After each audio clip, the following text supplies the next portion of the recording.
Hey guys, welcome to the stream. This is Rod Arriagada coming to you live from the Hangar Billiards and Sports Lounge. We're here at 121 Scurfield Blvd, and we're here for the Sunday Open 8-Ball Tournament.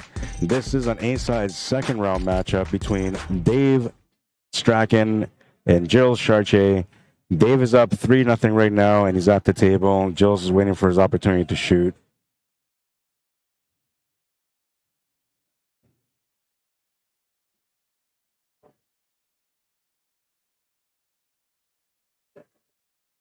We'll let him finish this rack, and then we'll pop up our sponsors real quick.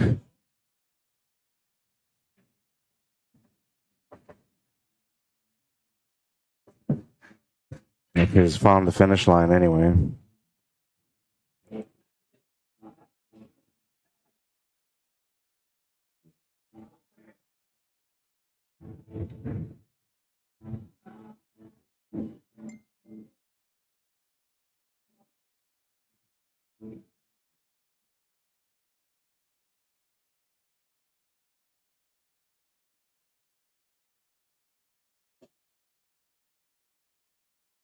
So he's trying to work out the angles. How you doing, Mitch? Okay. I don't like how I was thinking. My lady's birthday on the second. Yeah. That's probably what I was thinking at the time. Well, okay, it's on the second. Didn't realize my date things are. Yeah. And so I tried to. Yeah. How did you pay me? I didn't. You didn't? I was going to pay you last week, and then I walked out here kind of pissed off. Yeah. Okay.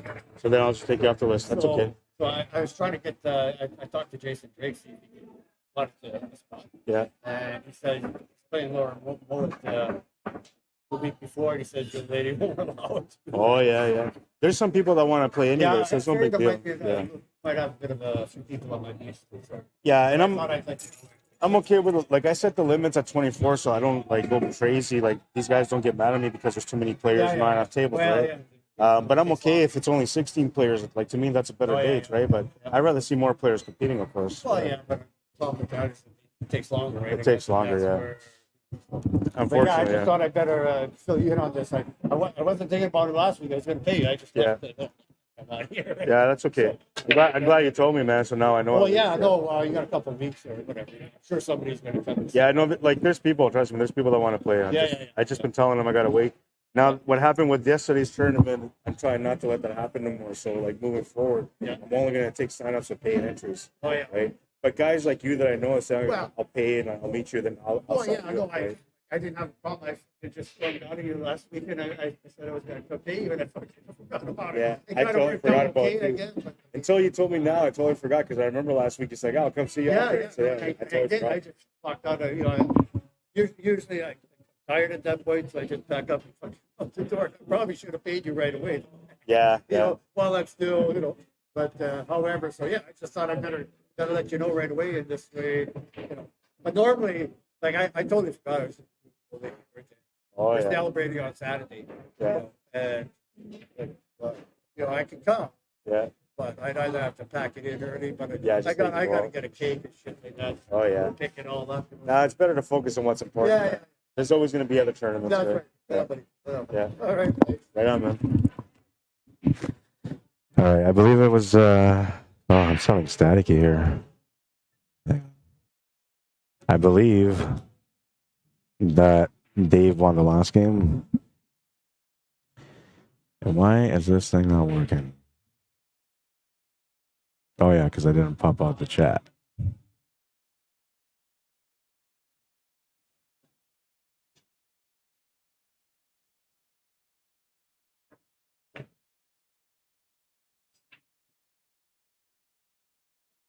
I might be crazy.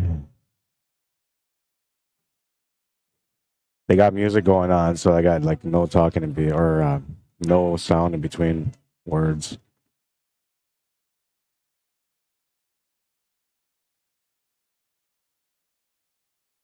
You may be right.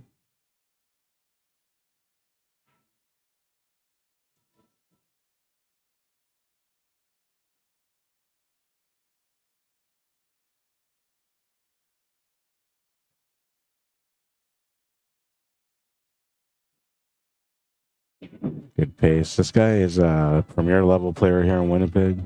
And he's got a snooker background, which he hadn't been playing for a little while, but he's back to practicing again and playing again. So his composure at the table and his precision has gotten a lot more accurate now, and it's scary to see how these guys get when they get back into training. I'm going through that a little bit right now too. Like now that I'm back to practicing again, I'm starting to see the table better. I'm starting to play better, and confidence is going up. Focus is much better too. Snooker will do miracles for you, I tell you. I don't know why this didn't work for me. Hang on.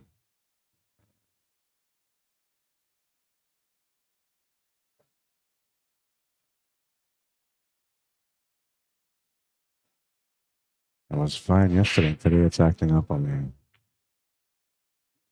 Take this off first.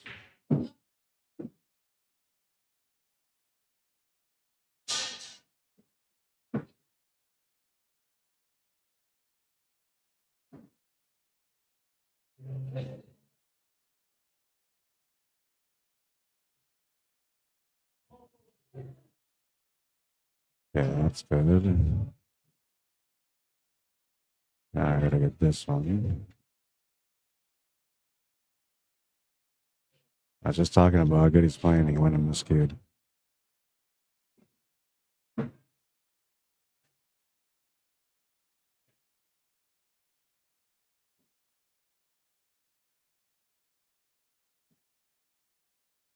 Okay, so that's all good. I'll turn this on now. Hopefully that solves my problems.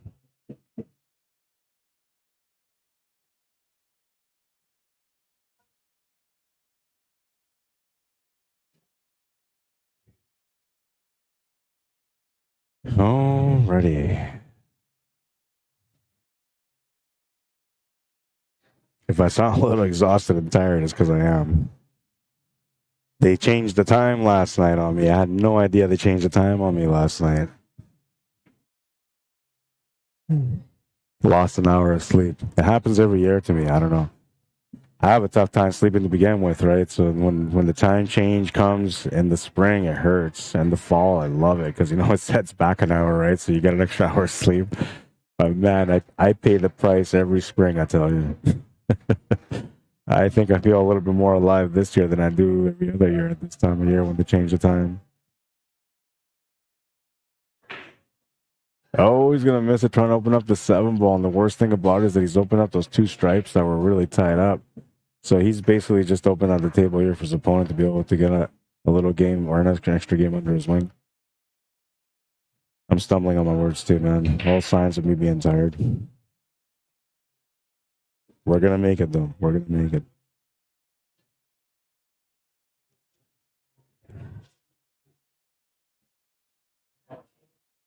Come join you guys in the room, too. No comments, okay? I wanted to see if my comment thing is, or my chat thing is going to work.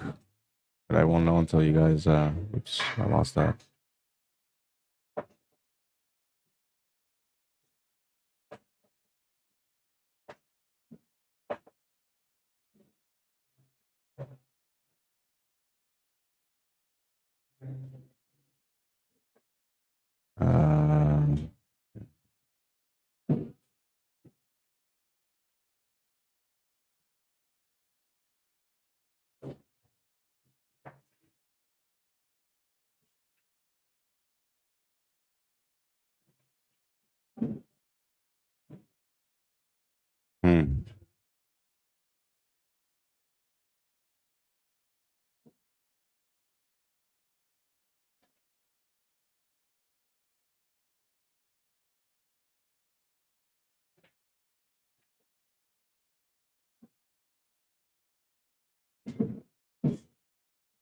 Okay, that's better, I guess. I don't know what I just did, but I changed my computer somehow. All right, there we go. Rough day today, man. But anytime that I start off rough, it's always a good thing because things always work out to be amazing pool. And I'm assuming that we're gonna have some great pool today. I don't know. I feel it. I can feel it. Jump shot will be key here if we can make it.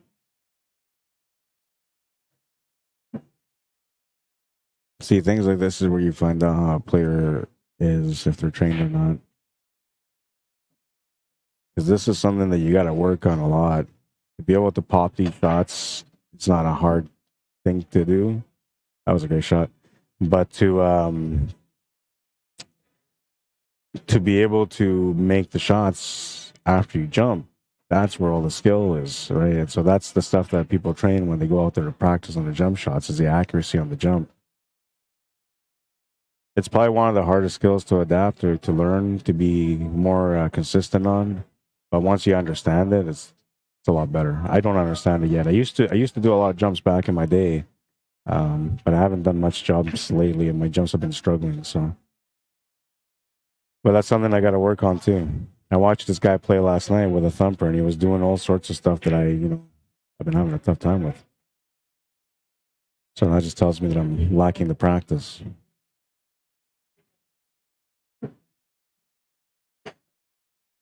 Oh, what's made another one.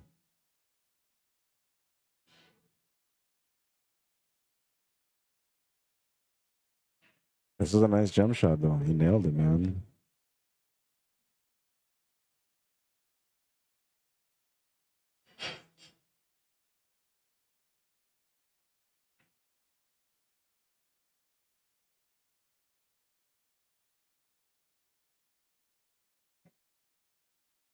So glad we made it. This is on the second round. That is opening round.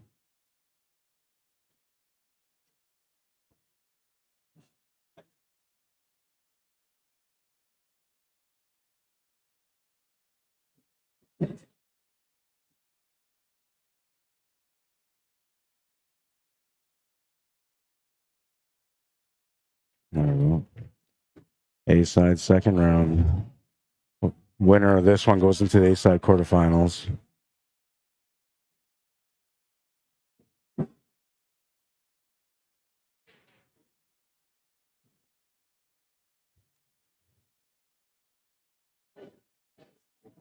So glad we made it.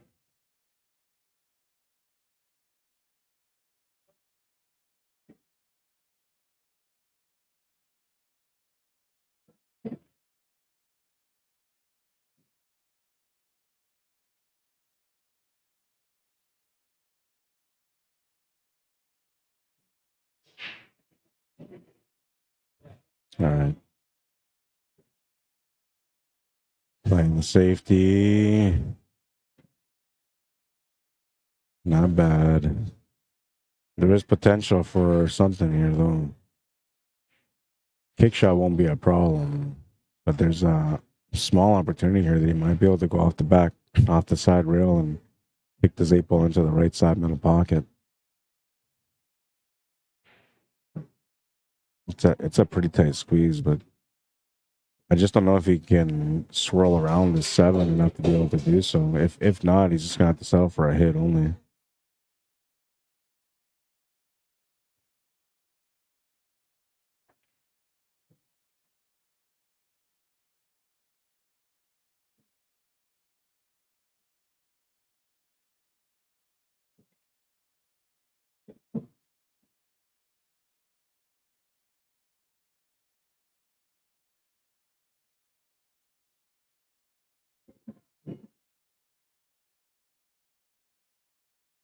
Oh, nice attempt. Really nice attempt.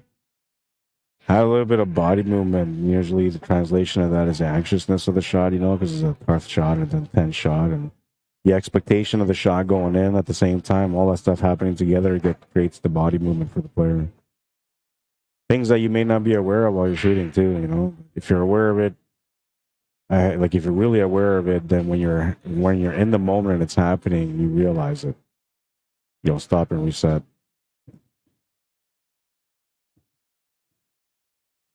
But a lot of people will go through that same experience when they come up short. It's most of it is the anxiousness of trying to make this great shot and seeing it. The body movement comes in when people are seeing it, but usually it's I don't know. People blame that they're missing the shot because of the body movement, but it's not the body movement. It's the mind that's creating the body movement.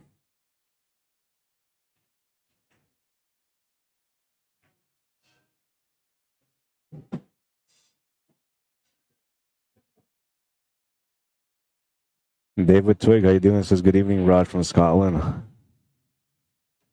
Good evening, sir. We're just here at the beginning of my day. These guys are already in the second round. Only 17 players today, so we'll see how it goes. It should be a quicker one, but you know, I've had tournaments where I've had like this amount of people, and I expect to be done by 10, and I've been here until like 2 in the morning. So just never know. Then there's days I come in and it's like 32 players, and I'm thinking I'm going to be here till 2 in the morning, and I'm done like 11.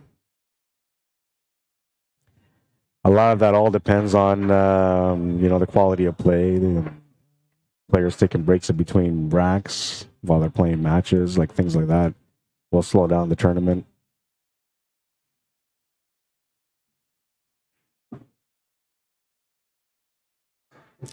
Lots of good competition here. If there wasn't a time change and I didn't get caught by it, I might have been playing today. Unfortunately, I missed my boat, so I'm not playing today. And I got work out of town next weekend, but I'll be here on Sunday sometime. I'm not sure exactly when, so I'm not going to be able to play next Sunday either.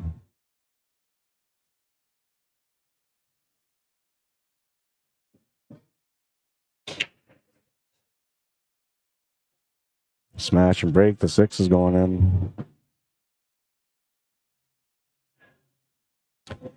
All right, let's try to work on this table.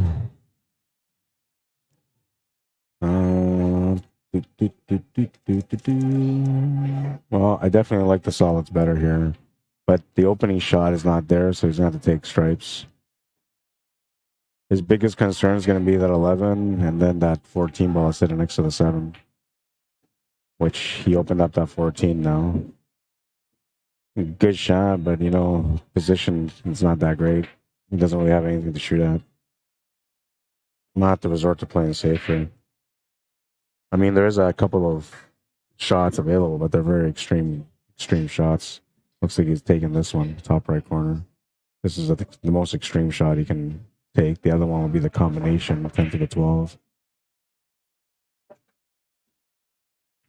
Oh, he's going to the top left. Okay, that's not so bad. I thought he was going top right. Good shot. He's got the shot on the 11 ball, too. You can see there's enough gap between the 2 and the 11 so he can play through or come off the cushion, whichever one he wants to do. He's likely going to want to draw this back a little bit to set up for the 13 ball next. Yeah, he just punched it off the rail slowly for 13, but he missed the shot. Shape on the 13 was perfect, though, which is usually the case.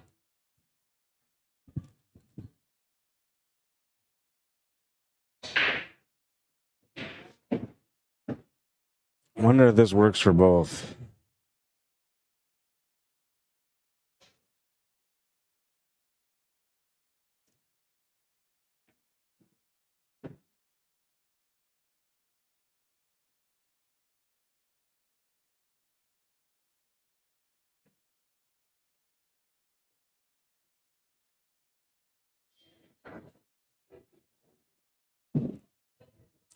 I'm just testing something out, so I might have gone to YouTube here. Mike Goodman, how you doing? Stuart Gansky, Mike Kaya, welcome to the stream. Mark Hartranft, how you doing? Pat Bonato, Tim Whitecloud, welcome everyone. Earl Krauser, how you doing? Testing it, but I guess it doesn't work. Now I'm gonna go see YouTube, see if it went over there now instead. Yeah. All right, so I can see the chats. It ended up going to YouTube. I thought it would respond right back to Facebook, but all my responses that I type in are all going to YouTube. So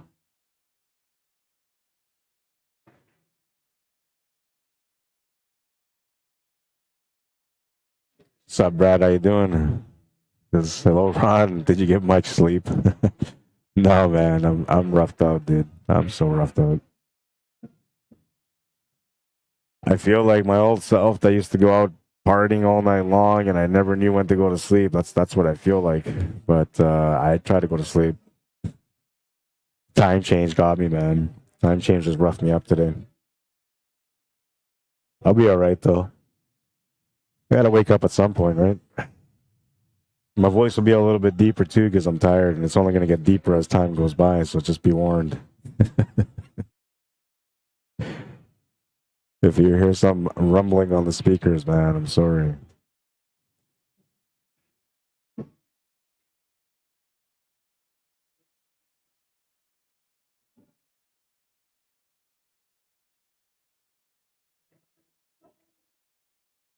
You guys can help me out though right now by maybe just liking and sharing the stream.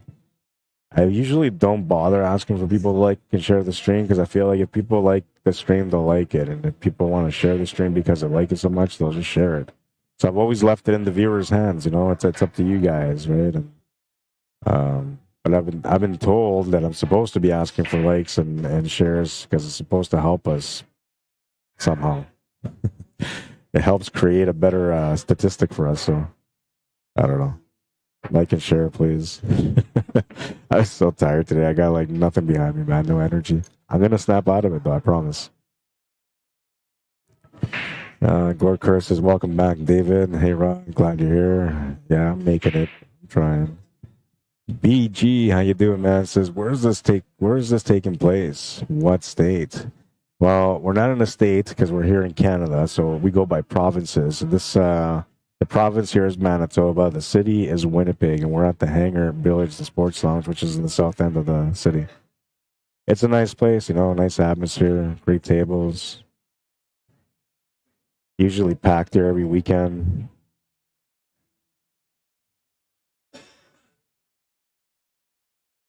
There's our university, our major university is close by here, University of Manitoba, U of M.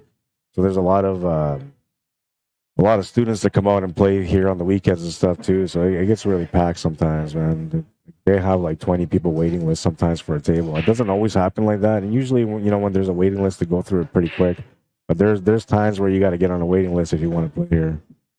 So don't be surprised if you come in on a Friday or a Saturday, and you have to like wait for a table, and that might be a reality.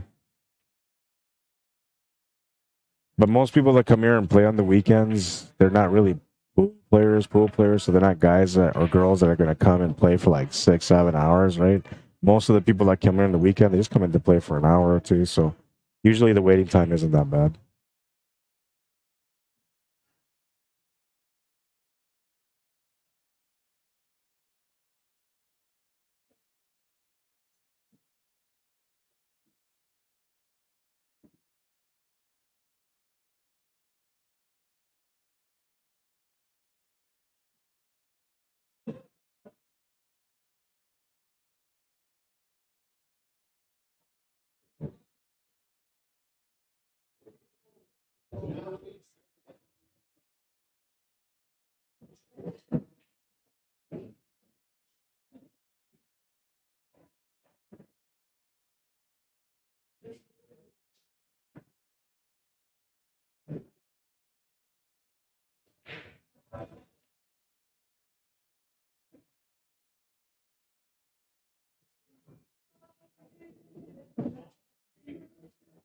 Well, Dave Strack is racing to 7, and you can see why. Like he's a good player, he's very well balanced at the table. Doesn't do anything crazy or erratic either. He's just very calm, and his style of play is different than most of the players that we watch play. He's a little smoother, you know what I mean? You can see that his stroke is good. That's all the stuff you get from snooker, man. I'm telling you right now. If you're looking to get better, you got to go find a snooker table and work on it.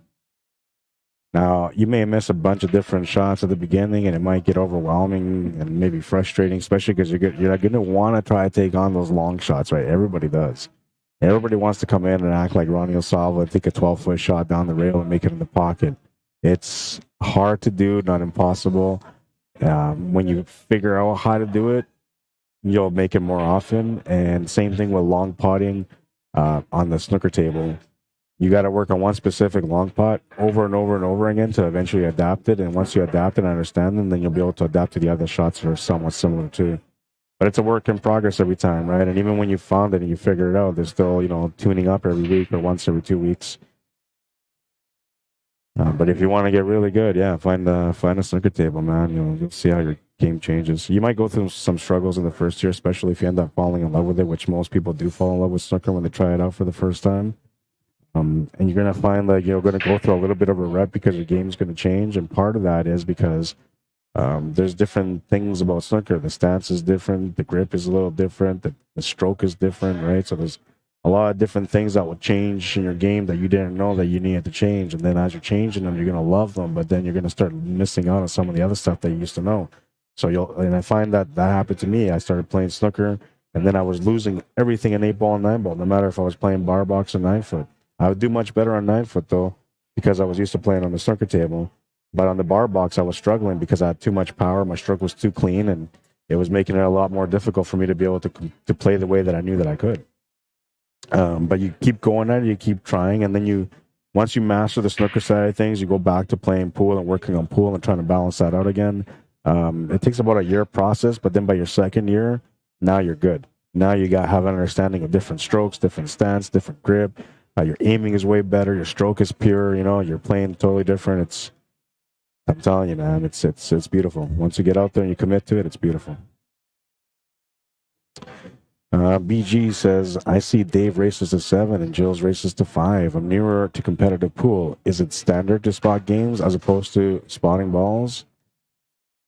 Yeah, it mainly is. There's a variety of handicapping systems, and some of them will do it like if you're playing like 9-ball or 10-ball, you might get spotted balls, right?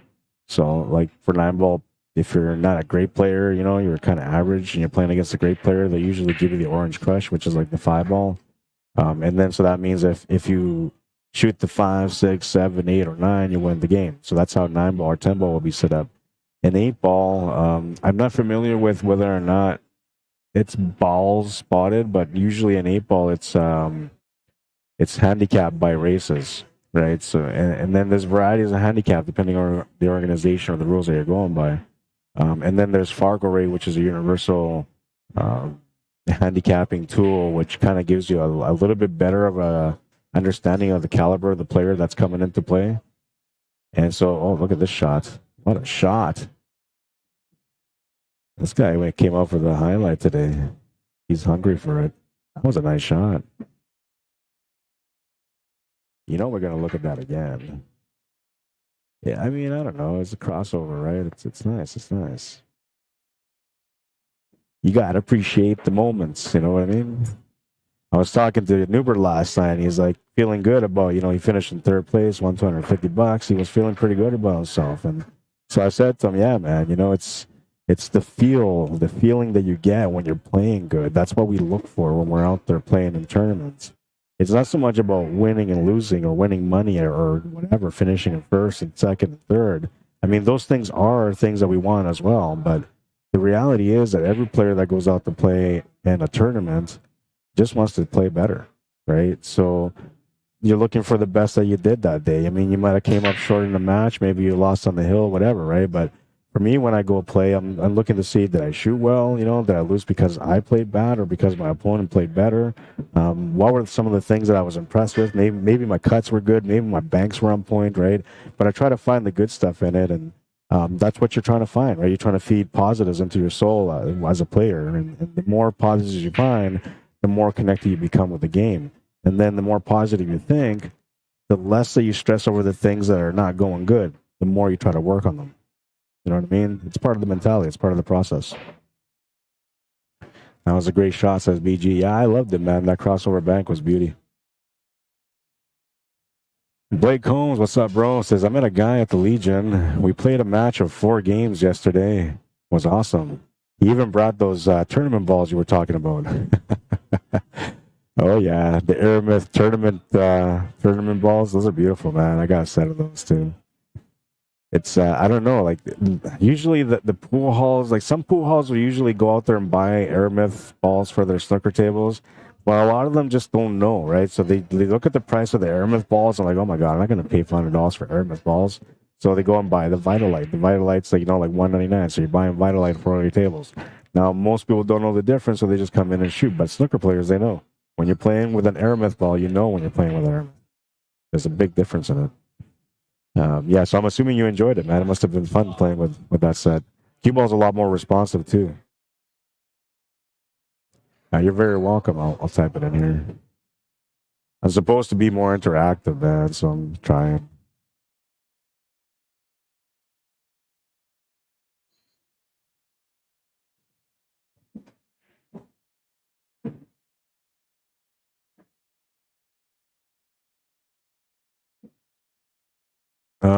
Blake Holmes says, would have been 2-2. I sunk the pink from 10 feet back. Then the white came all the way back, and the last turn scratched in the corner pocket. But I had to let my stroke out to make it. Oh, we had a good laugh over that. Well, it's funny that you're saying that, because that's the reality of snooker, right? When you're playing, like, I know it, like, what I'm going at is what he just said. Like, you have to let his stroke out to make the shot. Now, that's something that you normally wouldn't understand playing pool. You would never really see that situation, and when you did see that situation, you never understand that's how you deal with that situation. But when you're on a snooker table, you know that there's certain shots where, like, you can't just feather this in. You know, you can't just medium stroke this. You gotta let the stroke out, like you said. Put some power through it, some clean delivery, and let that, just trust the cue ball to do the job that it's supposed to do. Right? Go around the table, you know, not worry about scratching, that kind of stuff. The more that you find yourself working on that kind of shot, the more you start understanding the idea of stroke, right? So stroke is not just the swing and momentum of the shot. It's a bunch of things put together. But to have a great stroke, you need to understand. I shouldn't explain this stuff to you, because you guys might get a little bit too advanced, and I don't want to spoil you guys. I really don't want to spoil you guys, so, but I'll share some secrets, okay? So, part of understanding stroke is the speed of stroke, okay? And that's the biggest thing that you need to understand when you're trying to learn how to make difficult shots, is the speed of the stroke, or speed stroke. And that varies depending on the shot. So some shots, normally when you're just making regular shots to the pocket, there's not much speed involved. Most of it is like between slow and medium power. But as you find the thinner cuts, the more difficult cuts, it makes it hard to make those shots when you're playing them at the same pace that you normally would play a straight shot. So you have to increase the pace for the shot to be able to go into the pocket. How much you got to increase the pace by depends on the shot, the cut, and what angle you got to work with, right? Sometimes you just can't do it. Sometimes it's just not there. You can't just stroke it through, right? But most of the times you can. Honestly, like all that education that I'm talking about, most of it came from the snooker table. I thought I was a good player, man. Then I started playing snooker, and I realized that, there was so much more growing to do. And even now, like, I have the experience of snooker. There's so much more growing to do yet. And I won't be able to grow on the bar boxes of the 9-footers, so I have to go and work it out on the snooker table. He came up a little bit short on the shot, but he might just take the 13 ball. Most players don't like to play up and down, but every now and then you have to. They say that you're supposed to work like one area first. If you want to be successful, you gotta, for example, work the top area first, then work your way down to the bottom, and then work the bottom area out. And a lot of players play that style of play where they're very disciplined that way. I think there's a variety of it, but to a point, yeah, you have to be disciplined within an area. Playing the up and down and side to side every single time, that's going to get you into trouble a lot. You got to be a little bit more organized about how you attack your patterns. Section them off, right? I try to section off tables in 3 segments, so 1/3 for each area of the table. And usually the middle third, so like right in the middle of the table, I usually don't mess around too much with that stuff there, and I'll usually use those balls for like angles to create breakouts or to get better shape on either the top or the bottom of the table. So usually anything that's in the middle, I try to be careful about using that, and I try not to waste those opportunities.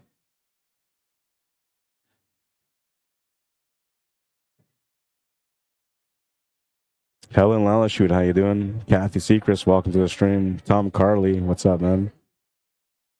Nunu, welcome to the stream. Nathan Black, Ron Clark, Jason Jonette, Pepper LaRock, Jason Musso, Kelsey McLean. I hope everybody's having a good weekend. It is Sunday, the 12th, and it's -6 degrees Celsius here in Winnipeg. They say it's sunny out, so it's not bad. I don't know. All I know is that last night I felt like I'd gone back into winter, and today I woke up and it feels like spring again. I was laughing about it last night because everybody knows about Indian summer, right? So everybody talks about Indian summer all the time. But in Manitoba, we have Indian winters. It always happens the same way. So You see the nice weather coming out, you see the snow melting, and everybody starts wearing shorts and feeling all excited, going to buy their gardening tools because they're going to start gardening or whatever it is that they do in the spring, right? And you're all set in your mind, ready to go, and then 2 days later, like you're in a snowstorm and you're shoveling snow again. You're putting everything away all mad because you're thinking, damn it, the storm is coming back and winter's coming back. And yeah, that's Manitoba Indian winter. I don't know if they have it anywhere else, but I know it happens here. We're going through it right now.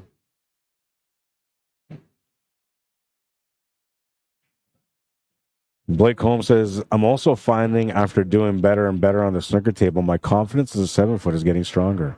Oh, yeah, huge, man, huge. Because, like, now, I'll put it to you this way so you understand quickly why, okay? If you break that snooker table in half, right, it's a 6x12, so you're looking at 3x6. So the average shot that you're taking is going to be about 6 feet. Okay, almost every shot you're taking is about 6 feet. But because we're ambitious at the table, we hunt the longer shots for thrills, right? To let the stroke out, like you said, to feel more in tune with your game. So what happens is you most of the times when you have those 6-foot shots, you're actually looking for the 10-foot shots. So you're doing it more and more often. And then the more you get used to doing that, when you go back to play on the bar box, like every shot just seems like an easy shot because it's your average shot on a snooker table. Oops, I opened up the wrong thing here. So that's another advantage of playing on a snooker table, man, is that your adaptation to the length of a table is different. And like you said, that confidence comes because you went from playing 2-foot shots all the time, 1 to 2-foot shots, and now you're playing 6 to 10-foot shots all the time. And so because you're doing it all the time, you understand how the cue ball works better. You understand how the speed of the stroke works better, and everything changes in your game that way. So when you go to the smaller tables, you have to put less effort into it to be able to create more opportunities because now you have more knowledge on things like the speed of stroke.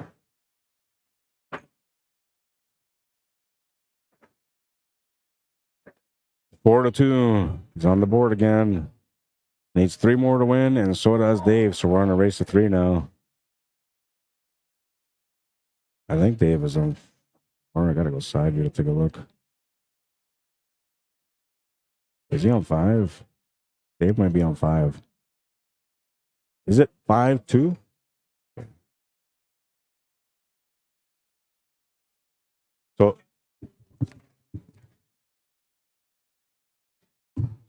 So Dave's 5 right now? Yeah, and you go to 5, right? But the score's 5-2. I thought it was 4. Yeah. He's got that kind of shit. Yeah, He's good on real first, thanks. It's like he's got that mentality. Like, it's weird. Well, and he started playing snooker again. So his stroke is coming back. Yeah. Everything comes back. Focus is the biggest thing. That's the reason why I'm playing better now, too. I put in 3 days, only in 1 week, 3 days of snooker, and my focus was fucking boom. Yeah. Yeah, because you can't make shots otherwise, right? And it's funny because, like, I do a simple drill where I run off the black spot, and I'll run the full set, so 21 balls off that black spot. And all I do is just play the cue ball through, come back, play the cue ball through, come back. And I always try to find, like, no matter what, try to go through the whole pack without running out of position on the cue ball. Now, what happens is that you get so focused on position on the cue ball that your focus just intensifies, right? And by the time you do that first round, like, your focus is so good that you just can't miss the rest of the night. But I learned that, like, from somebody else. I used to play snooker just working hard shots, and that's how I got my focus. This guy's like, no, you got to do this. And now what that also does is when you play snooker and you get into the red-black area, you know exactly how to play every shot because you know how to play off the top rail all the time. Yeah, exactly. No, I know. Yeah.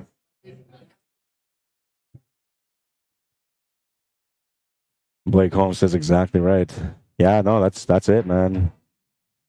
It's really simple, man. Like, humans are we're born to survive and to overcome obstacles in life. That's why most of us have hard lives, right? Because we're born for it. It's your birthright.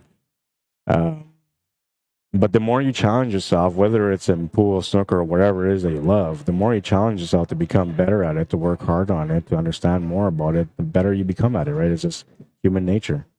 Ooh, on a valley table, that would have scratched all day long, man. He's unhappy about the fact that it's in the pocket, but it could have scratched, so he's got to be happy with the fact that he's got a shot still. This is a nasty table, though, man. This is a grind-out table. Not so much if you're stripes, I guess, but if you're low ball, this is a huge grind-out table.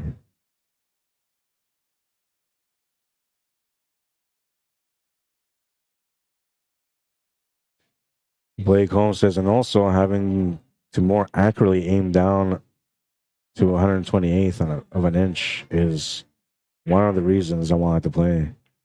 Yeah, no, so it's that's another thing about snooker that you're going to learn a lot about is the cue ball, right?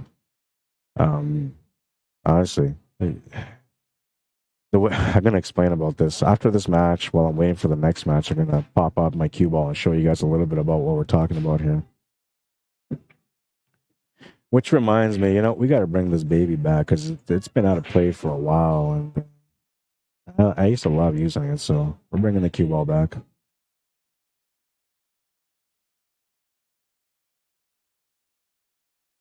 We're bringing this cue ball back. The reason I stopped using it because I didn't like just leaving it there on the screen, but it's a good tool to like just when somebody's like wondering how they're going to make the shot, I can show you real quick what they're going to put on the cue ball. It just makes it a little bit easier for you guys to understand what's going on at the table at that moment.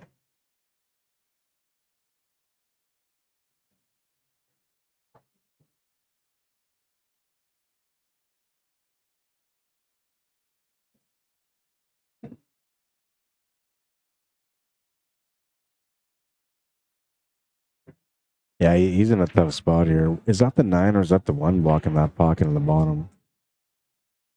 I can't tell from here. I just know it's yellow. It looks like it's solid, though.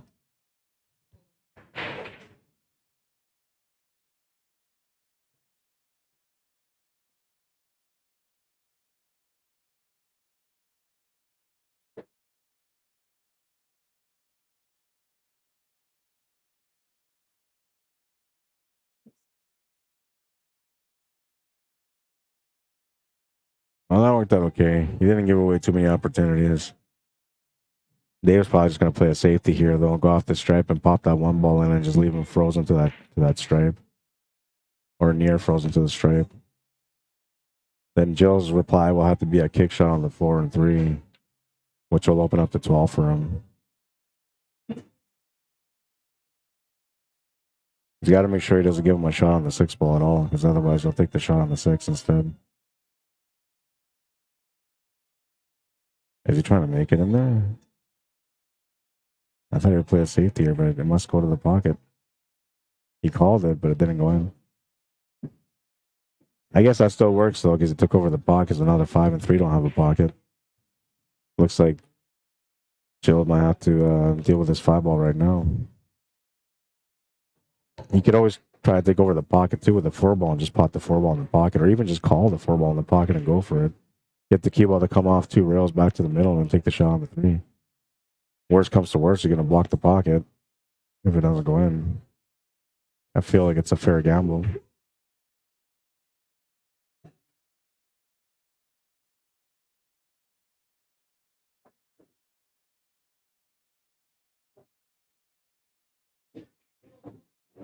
Yeah, worst comes to worst, he was going to take over the pocket. The only problem with this, well, I guess the leave is good, but the only problem with this is that the 12 has that option to do that follow draw shot that we use sometimes when the pocket's blocked like this.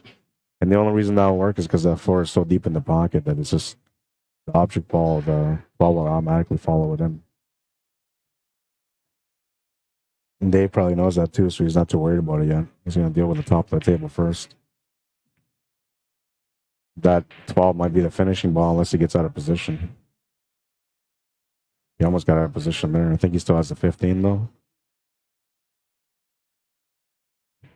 But yeah, man, snooker's a beautiful game. I'll tell you right now. It's really sad that, that so many tables were taken apart and sold and never to be seen again.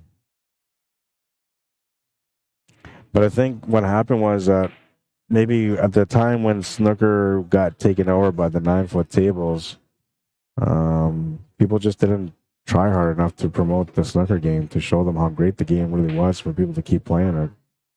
I think what it was though is that, you know, also another thing, a big factor I feel was that nice shot.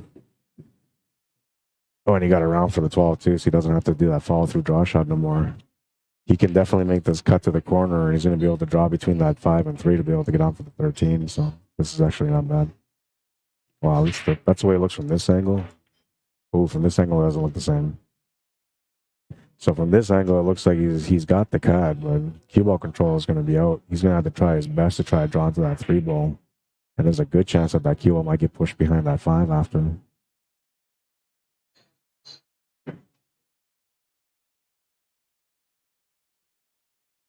Oh, he did get to push it out of the way and to control the ball. Gotta go back here again. Oh, too late. I wanted to see the position that he had on the 13, but you can see there he's got pretty good position.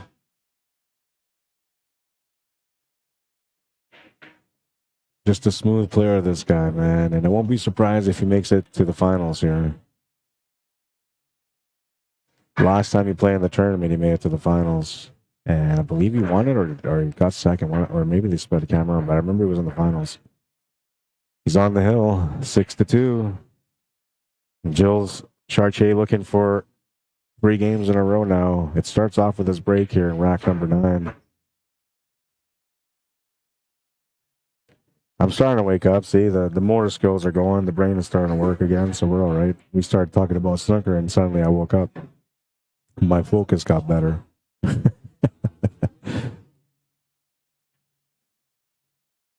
Corey Parrish, James Gibson, Blair James, welcome to the stream. Scotty Gearhart, Rob Carroll Gisela, welcome to the stream. John Guffey, Ryan Fayen, Alex Rangan, welcome to the stream. I hope everybody's having a good weekend. Joe Sivko, what's up, bro? It was nice seeing you yesterday, man. Yeah, man, that's how good snooker is. I'm telling you. Even if you just talk about snooker, you get focused.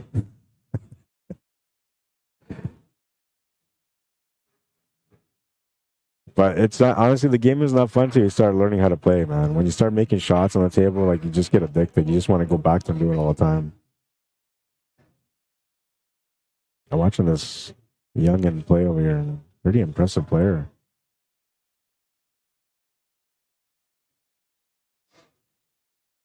Playing with it looks like he's playing with his dad, grandpa or something, but they're looking at him like, hey, that's pretty impressive. And I'm looking at him like, hey, that's pretty impressive.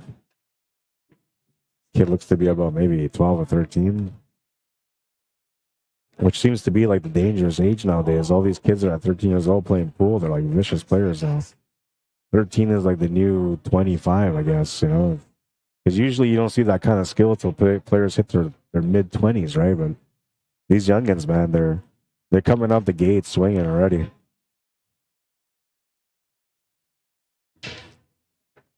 Lost the cue ball a little bit there. You can see from this angle, it's a lot different than from the other angle. It's kind of stuck. Not sure if it's worth it to play the combo either. You might have to settle for that long shot. Yeah, the 14 ball. It's just better not to move that because those 2 balls up there, the 13 and 12, you can work with that the way they're laid out. So he'll take the tougher shot now. If he makes it, awesome. Yeah, a snooker player in training would never miss that shot. I got to bug him about it after. And so that shot there, it's speed of stroke is important, but there's also grip that's important in that shot. The right grip will make that shot. The wrong grip will miss it like 9 times out of 10.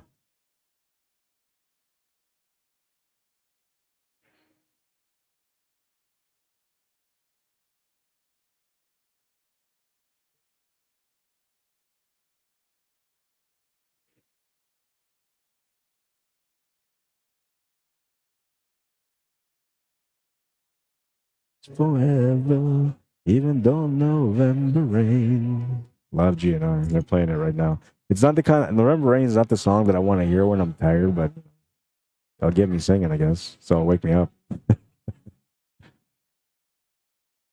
Oh, he's gonna miss that one. Speed of stroke on that one too.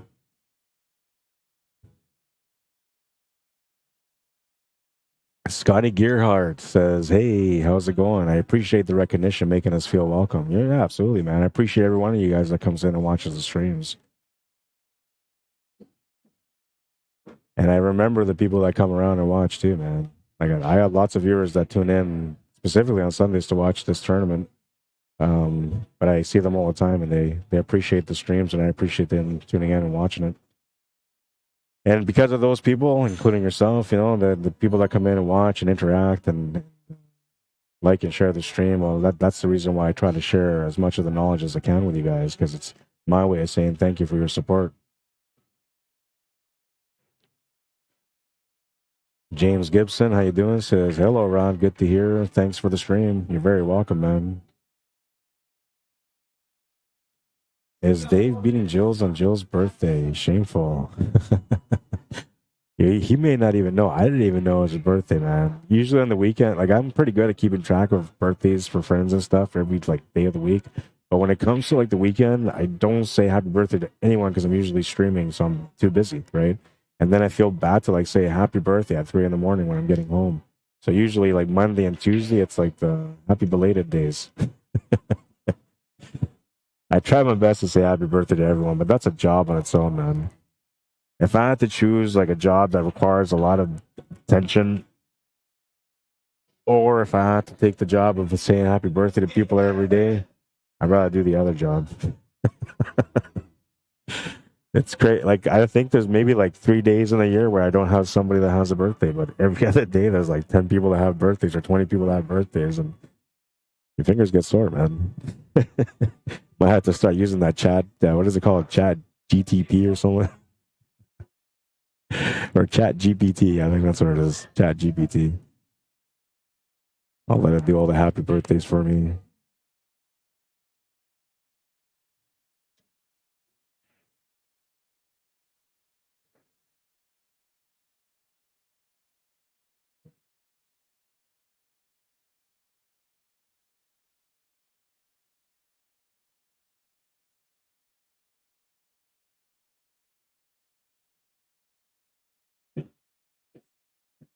Just trying to get that mess opened up.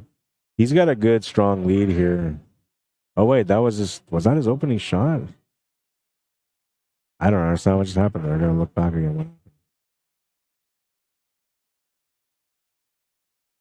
I don't see what he did because it looked like he just opened everything up, but he's still shooting. Oh wait, was it an open table? It must have been an open table then. I don't get it. Oh, he stripes though. So why did he get to shoot again after he broke out those 3 balls? I gotta go back there and watch.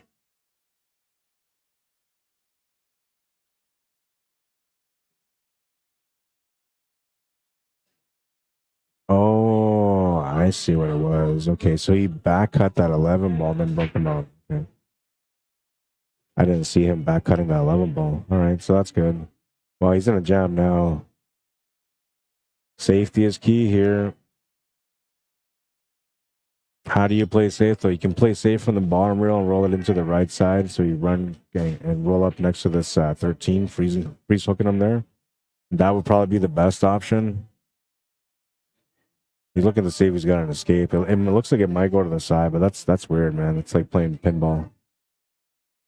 Looks like you have to go off the 1, off the 2, into the side. The other option for the safety would be that if you can see enough of the 13 on the right side of it, that you can just clip the 13 ball, let it come off the cushion and freeze into that 14. That would work too. He's looking for a finish, though. I think he's just called a bank corner.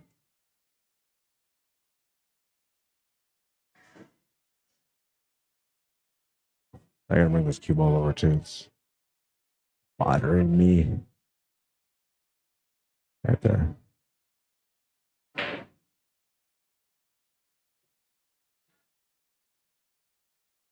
Well, he tried the bank to be able to open up those last 2 stripes, and he missed the shot, but he opened them up. So now he's got a good opportunity to finish if he gets another turn at the table. But Gilles has a good starting point here, so we'll see if he can get back in this match. A little bump into the 7 is going to help out a little bit.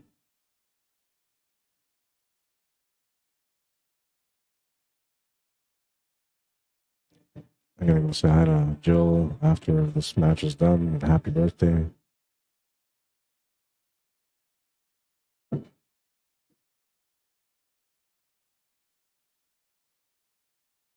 Gwen Armstrong, how you doing? Steve Marino, welcome to the stream. Harold Applebaum, what's up, man? Brad Zara Zook, welcome to the stream. Kathy Secret says, I appreciate you always. Thank you, Kathy. I appreciate you guys too. I appreciate the fact that you guys love pool, man, because that's the one thing we all have in common is we just love pool and we love learning about it. We love watching it happen in front of us. We appreciate the great shots that we see all the time. Pool is a beautiful game, and if you've never played the game before and you're watching this by any fluke, go out there and just try it. You don't have to go out there and buy a fancy cue or anything like that. Just go to a pool hall, use one of the regular cues, shoot a couple of shots in the pocket, and you tell me it's not addicting after that. That's really the addiction of pool. It's perfection, right? Trying to make a shot in the pocket.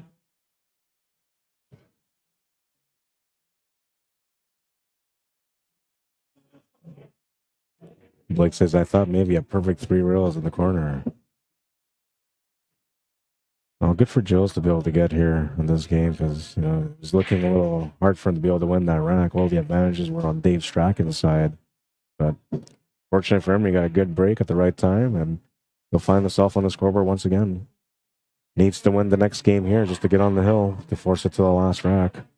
And it's his birthday, man, so, I'm rooting for him now. I don't usually root for people, but if it's your birthday, I'm rooting for you, man.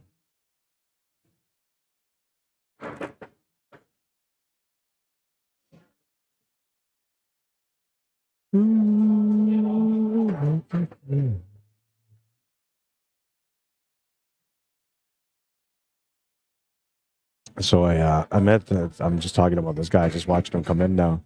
I met this guy. I don't know. He looks like he's in his mid-20s or something like that. But he came in, and I was playing pool on the 9-footer, and I was training, right? So I'm going, on my own pace, working things out, trying to find my focus. I'm working on my game, right? And then I see this guy on the other 9-foot table next to me, and this guy is just like, he's whacking balls, right? Like he's got energy in him. I can see, like he's just looking to make hard, powerful shots into pockets. He just loves the game, but the thrill for him is just hammering a ball in the pocket. Like, there's nothing better than dominating the pocket on the shot. That's the impression that I got from him. So anyways, I pay attention to him as I was practicing, right? Because I could see his energy, and I'm thinking this guy loves pool, man, but he's just not giving pool a chance because he's just hammering balls and he's missing because he's hammering balls in, right? So, and then I looked at his fundamentals, and I can see there was a few different things that, he was doing wrong right off the hop from his fundamentals. And so I went over there after I was maybe an hour into my practice. He was still around. I didn't want to go up to him right away because, I don't want to be like a little weirdo, like, hey, I want to teach you pool. But I also wanted to see how dedicated he was, right? So after an hour of him trying to do this, I figured, okay, this guy's dedicated. He's got a lot of passion. He loves the game. I'm going to give him some tips, man, because I want to help him love the game a little bit more. So I sat there and talked to him about the game and showed him a couple of things, fundamentals, grip, stroke, how to approach the shots, the delivery, why you aim at the ball the way you do, all those things like that, right? And just to give him the real foundations that he needs to have for him to understand the basics of pool and how it works. I don't know, man, because I thought I seen you broke last time. If you broke first, it would have been his break because you're on 10th rack.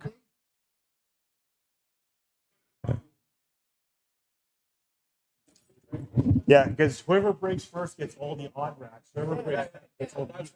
And this is game 10. Yeah, so it was a missed break, so they're gonna redo it. It wasn't Jill's break; it was Dave's break. Hey, Dave, it's his birthday though, so he should be allowed to do whatever he wants. I'm pretty sure he just knocked you out just by wishing it. All right. I'm just joking around, man. Yeah, so I taught this guy a few things anyway, and then, I didn't see him for like a few days, but I don't come play all the time, right? But lately I've been training again, right? So I've been going out and practicing whenever I can, and now when I've been coming out to the hangar, well, I've been seeing this guy here working on his game, right? And I don't know, like he's coming in there and he's doing his thing. And last night, I guess he was here and he came up to me and he's like, "Hey, man." And I was like, "Yeah." He's like, I just want to say thank you for teaching me all those fundamentals, man. He's like, since you taught me those fundamentals, this game's become more fun, more interested. I'm enjoying myself and I'm learning a lot more. He's like, "Thank you. I really appreciate it." And I was like, "Wow, man, that's awesome, man. I appreciate the fact that you appreciate it and that you took it in and you're learning from it." It was a beautiful experience to have that with somebody that I never met before, that simply through a game of pool, we were able to connect. But that's the kind of guy I am, man. I'm always trying to inspire others to play the game and to become better. And I'm not afraid of sharing knowledge like other people out there. Like, "Oh, I don't want to teach you this because you're going to beat me at pool." To me, I feel like I can teach you everything I know. And in the end, it's going to come down to mentality, which is something that you cannot just learn on your own unless you go out there and practice and go through the tournaments and the losses that I went through. Then you're going to build up the same kind of pressure mentality that I got. So in the end, if I give you all the tools the same as me, in the end, what's going to separate us is our mentality, right, and our deliveries. So it's like a disadvantage to teach somebody, I guess. I don't think it is. I think it's, if anything, it makes it more interesting for me when I play, more competitive. And it feels good, you know, it feels good to help others and learn the game and to watch them develop their game into a different level. And it's cool, man. I love watching the people that I teach on winning tournaments, right? Like they go from just being people that never really win to suddenly being people that are in the money, they're winning all the time, they're getting close to winning all the time, you know, and it's just beautiful to see because when you see them play the next time, you know, they got this huge smile on their face, you know, they're happy, they found the peace within. And that's what you find when you learn the game. Bryce Johnson, what's up, my brother? He says, it absolutely is a beautiful game. Wish my wife could see that. Yeah, you know, that's I don't know what that is, man. I don't know what that is. But most pool players do not marry or date women that are pool players. I don't know. Like it's just I don't know what it is. It's never something we think about, right? It's just pool is our passion. We play it, and you know, if you happen to be a pool player, bonus. But if not, it's okay. It's still my passion. I'll still play it, right? But yeah, so a lot of times, guys have a tough time explaining to their women, like, "Listen, honey, I'm going to be gone next weekend because I got to go play pool in 2 tournaments, one on Saturday, one on Sunday." Okay, that's no problem, honey. And then, oh, by the way, the weekend after that, there's another tournament out in Minnesota, and I'm going to go travel to that one with my buddies for 3 days. Oh, okay. Well, what about next weekend after that? You're going to have time for us, right? Oh, sorry, that's my playoff weekend, and I got to be there because my team needs me. But somehow these women still stay with us. They're like, "Okay, well, he loves banging balls around on the table. I guess that's the only flaw he's got." We're not that bad. We're good people, man. Most pool players are. We may not be great losers, you know, but most of us are good people.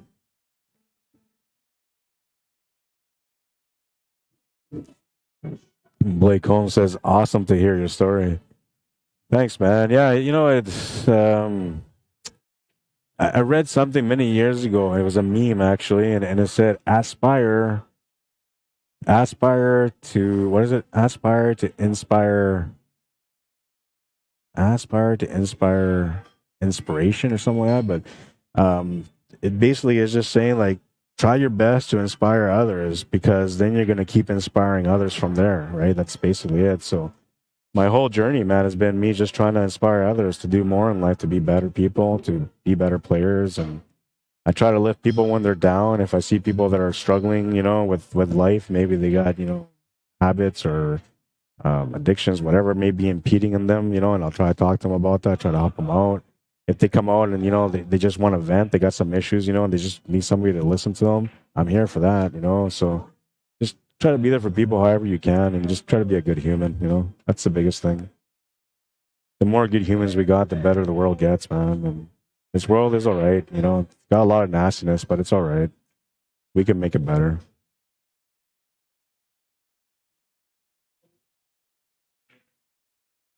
Comes up short on the combo, but he's going to get a lucky leave here, tying up the 1 ball. Headed up at least 1 pocket anyway, but the shot to the side on the 4 here is going to be able to help Dave to get onto that 1 ball right away, which I'm pretty sure he's going to go on to right away. Yeah, you can see here the angle on the 4 is mint. Can play this with just some through or a little bit of a stun shot, and you'll Perfect on that one. He's not even looking at that one. Okay, he's looking at that 3 and 2. And I guess that's a concern too, because, you know, they're not quite set up in a way where you can make a combination out of them, but they are set up in a way like he was just looking at, where you can just get to the far rail, back cut it in, come off 2 rails or 3, and then perfect on the 2. But I feel like he should be focusing from this 4 to this 1 and then draw back from the 1 back to the left side cushion to be able to get onto the 3. Then you have the 3 and the 2 as your escape shots. You don't want to leave that 1 ball here, though. Not now.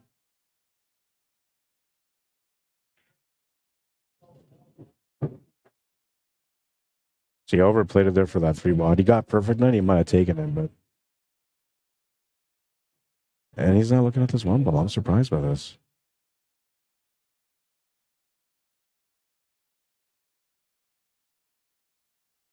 I'm surprised by this. I guess the angle from the 1 wouldn't work for the 3 ball. Maybe that's what he's hesitating on it for. Okay, so he's attacking the 3 ball. And I guess he's using this 3 ball angle to come off 2 or 3 cushions for the 1. And the 2 ball will be the finish ball. So, all right, he solved the puzzle, right? But I thought he would have taken care of that 1 ball, but I guess the 1 ball sets up for the 2 ball in this case. So I guess it's good to leave it here, as long as he makes the shape here off the 3.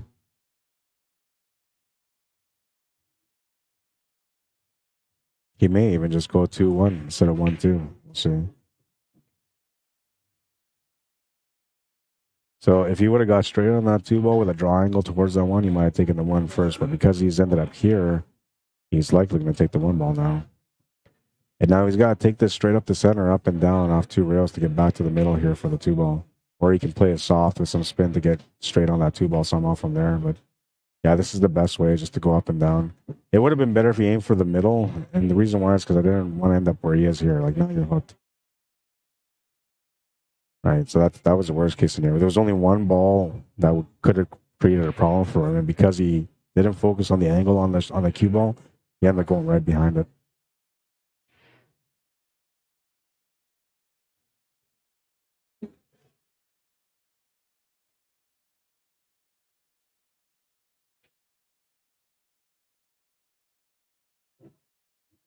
Charlene Mains, how you doing? Greg Bone, Grundig Avila, welcome. Raymond Carr, welcome to the stream. Larry Hunter, what's up, bro?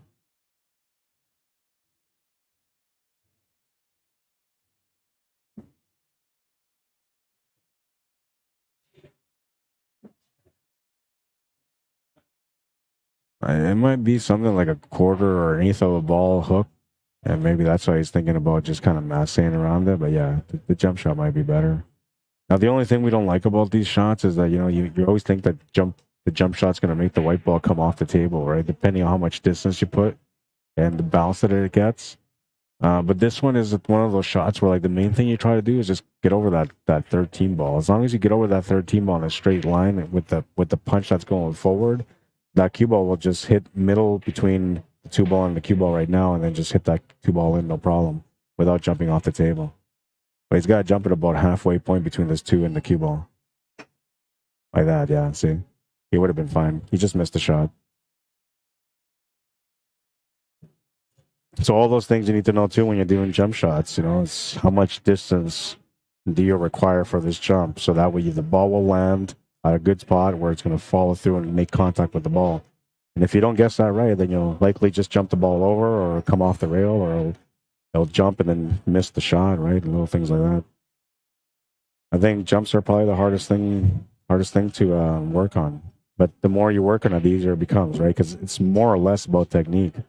Once you understand the technique, then you work on specifics. Now you have everything together to be able to be more consistent at the table with jump shots. What's up, Brad? Yeah, I remember.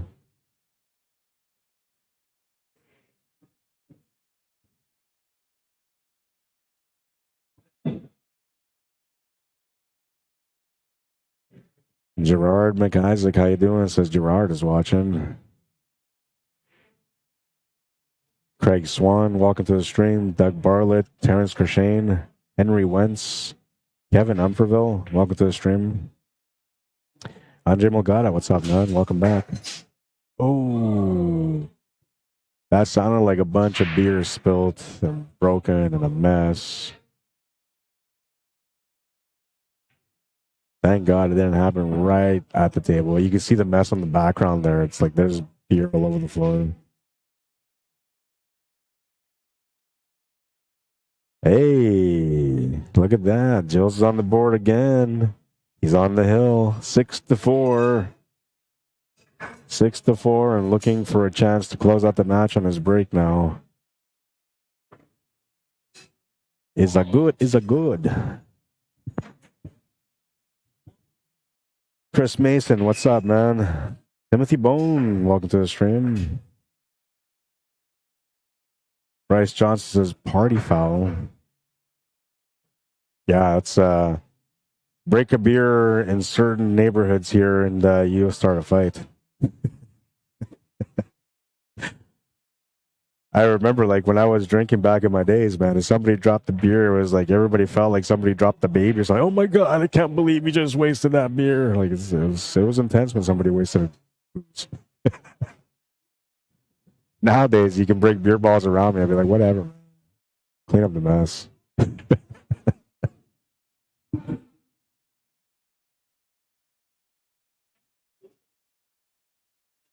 Gerard says, good way to spend a Sunday day at work watching pool. LOL.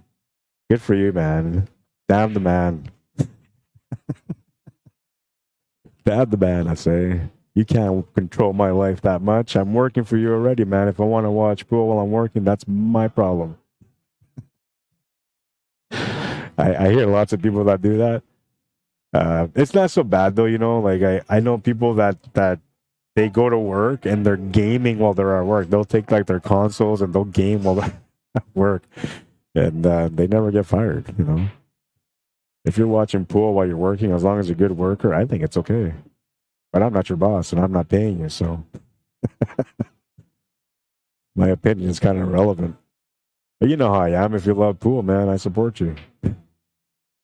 That's why I'd be the best boss ever. I come into the room and be like, okay, who's not watching pool? You're fired.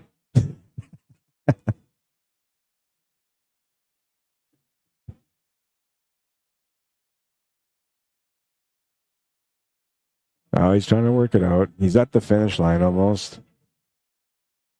I'm surprised he's taking... Well, I guess he should take this one, because then he can use a 13 ball to set up for the 14, and the 14 to set up for the 12.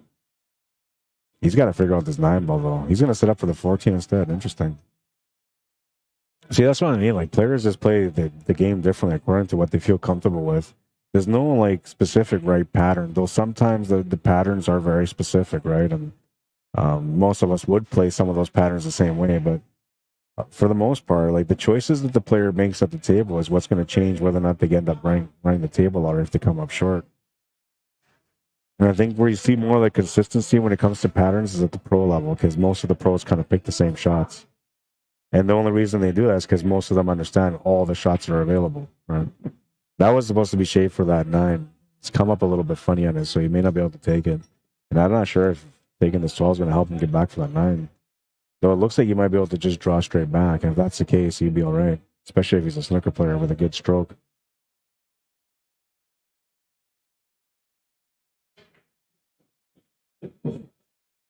Bounce off the horn. Perfect.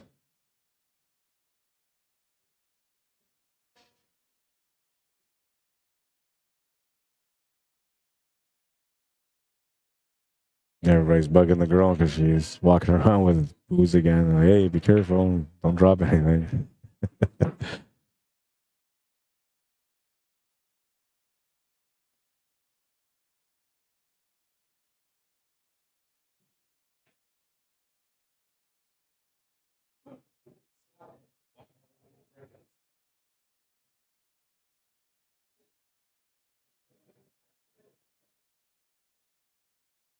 A good shot, a great finish, and Dave Strachan will win that match with a score of 7-4. Gave Gilles the birthday beat. It happens, though. I mean, I got the birthday beat twice from Gary McKenzie on my birthday. And now I'm just waiting for his birthday to come around so I can go pay back the favor. I had a tough time sleeping that first week. Blake Holmes laughs. Yeah, I'm a funny guy, man. And a lot of that is because I love life, right? So when you love life and you can see the positives in life. Remember, I was talking about positive thinking earlier. Well, you only see good things happen in life, and you feel good about things, right? So there are moments that get to me, those dark moments every now and then, where something frustrating happens. But for the most part, I'm happy with myself, and I enjoy life. And those tough moments, they used to be hard moments, but now they're like moments that I welcome because I don't really welcome, but I welcome the opportunity to be able to overcome those moments. That's what I meant. I'll be right back. I got to find out who our next player is, and I'm looking for opinions here for this compilation reel. So if you guys can help me, I like there's a few picks that all have the same amount of people voting on it, and like 1 or 2 votes will separate them. So I'm going to show you guys compilation number 3 while I go for a quick walk to find out who my next match and to update the challenge bracket. And then meanwhile, you guys can kind of let me know which shots you guys preferred, which ones was your favorite. So you can pick up to 4 shots. You can pick up to 4 shots, but even if you just pick one, it might be enough to make the difference, right? I don't want to be the guy that makes the judgment on who makes it through to the next round, to the final 10 for the highlights of the year. But you guys can, right? So we'll do that right now. I'm going to go find out what our next match is. I'll be right back.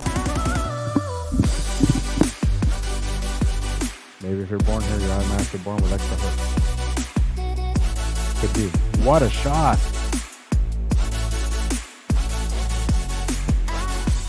For the day. What a shot!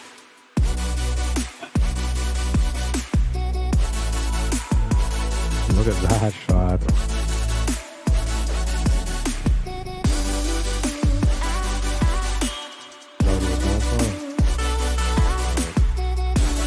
Definitely haven't watched the second. Hold on, look at this.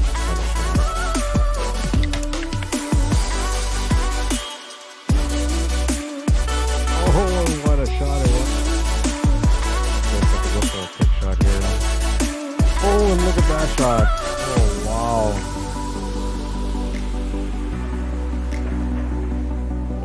Oh,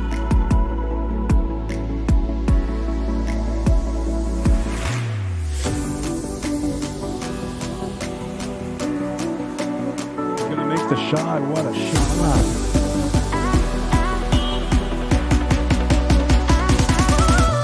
Oh, what a shot.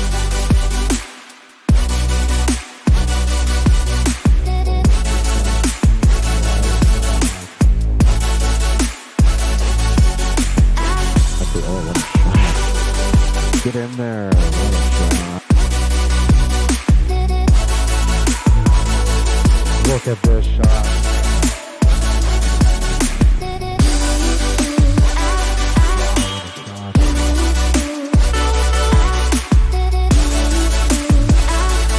He's gonna make it. What a shot.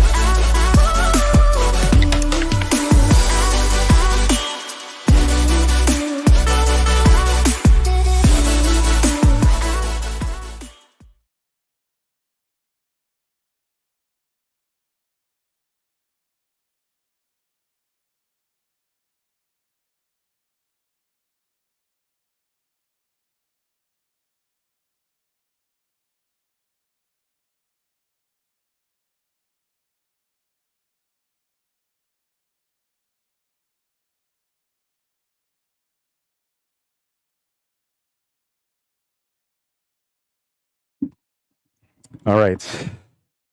So we're going to move on to the next match. Gilles Chartier is going to be playing again. And next time he's playing against Dave Blacklaw. And we'll put him on the left side. So you guys know it's a fresh match. And I believe this will be a straight race to 4 now, but because I believe both of them are 4s. Dave Blacklaw. That's a dangerous name, man. My name is Dave Blacklaw. I'm here to punish you. That's the way I introduce myself if I was a pool player named Dave Blacklaw. Every time I walk into the pool hall, my name is Dave Blacklaw. I'm here to punish you.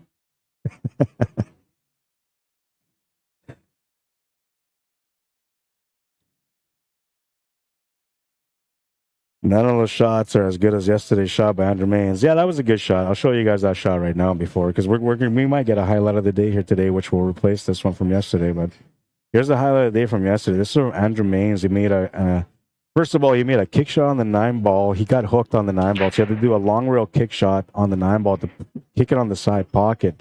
From there, the cue ball, he made the 9-ball. The cue ball goes up towards the 10 and leaves him in a stuck position with the 10-ball, right? So then he has two options. Either he can try to cut this, which was a scratch angle, or he can come up with the shot that he came up with, which none of us were expecting.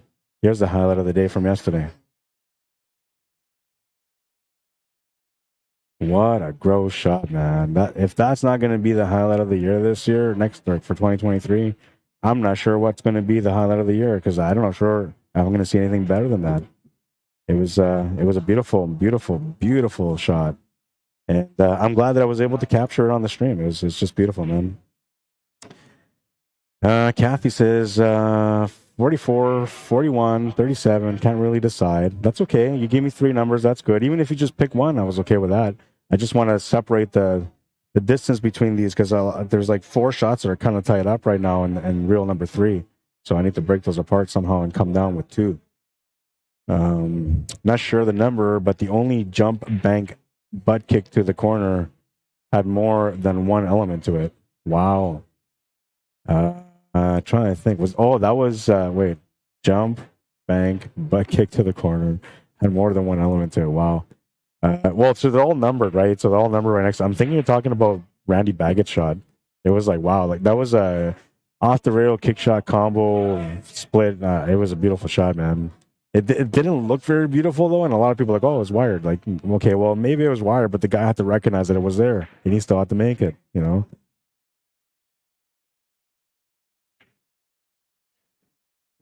But yeah, that shot from Andrew Maines, man, top notch right there.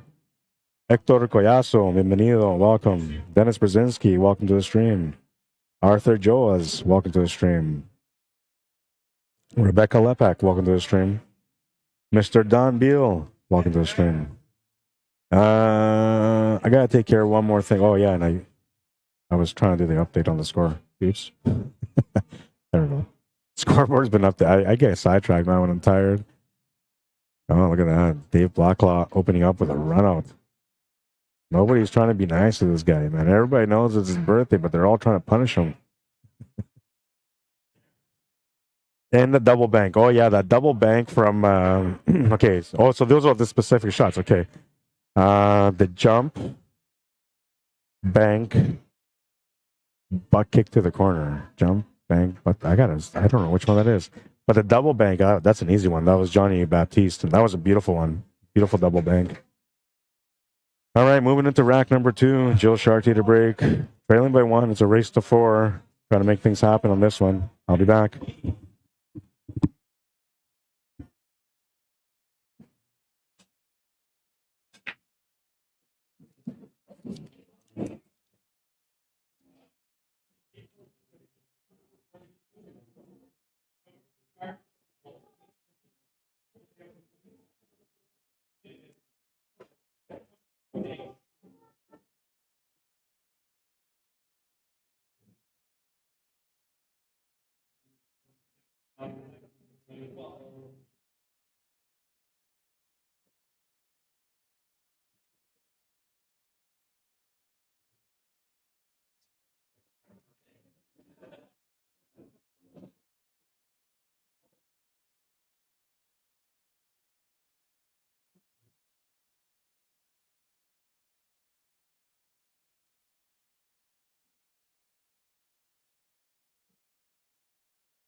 All right, sorry guys. Sorry, I'm back. Sorry, Brad. Yeah, I ended up going for a walk, and I had to go talk to Kevin, who's one of the owners here at the hangar, and then I guess we got into a deep conversation about plans for the future, things that we want to get accomplished here in Manitoba, and then next thing you know, it's a few minutes, so I apologize for that, and I'll update the score right now. It is 2-1 for Dave Blacklaw. But if you hear no sound coming through this stream, and you see the scoreboard is like not being updated, then there's a good chance we're not around. Just saying. But most of the times, like when I'm about to go for a walk somewhere to do whatever, if I'm going to order food, get a water, whatever it is, I usually tell people, I'm going to go do this. I'll be right back. This time I went over there to go see him because I thought he was leaving, so I went to go give him some of the money from yesterday from the green fees, and then next thing you know, we started talking, and yeah, time went by, so I apologize. We just won that game. Was it Gilles? Yeah, that a boy. Ties it up at 2. Oh, and these guys are racing the 5, by the way. They're keeping the B side the same races as the A side because there's only 17 players today. So a little bit extra pool for the players, which they're going to enjoy, I'm sure. The extra games on the B side is definitely going to ensure that I'm here at least till midnight.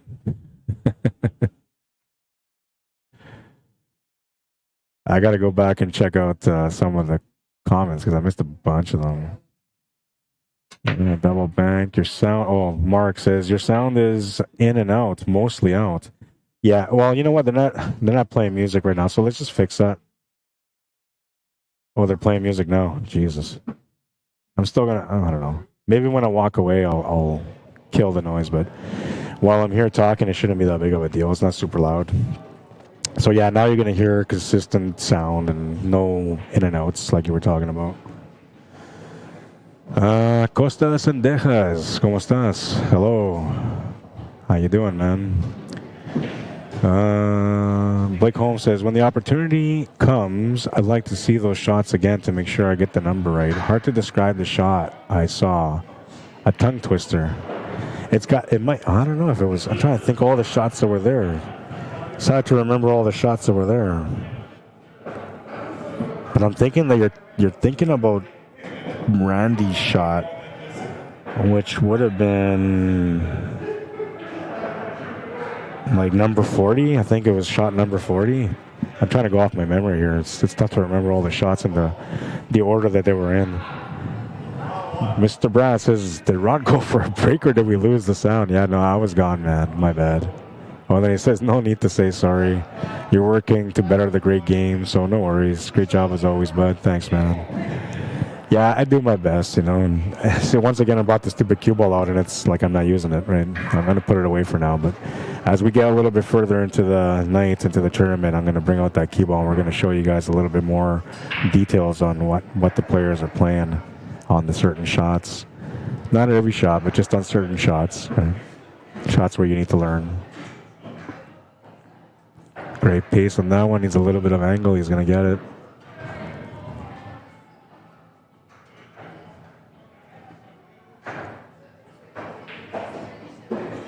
They have a card league going on here today too. Looks like they play every Sunday now. It's interesting some of the gatherings that you see come out here for the gatherings, right? There's poker leagues, there's painting classes, there's karaoke groups that come in and put on a show on Tuesdays. Yeah, by the way, if you love karaoke, you got to come check out the Hangar on Tuesdays.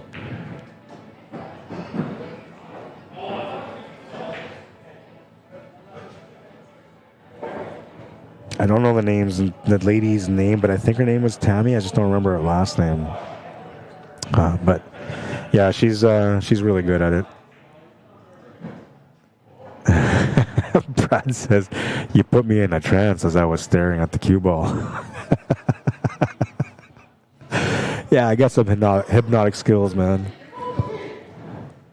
They work a little bit stronger when I'm tired. That's funny, though.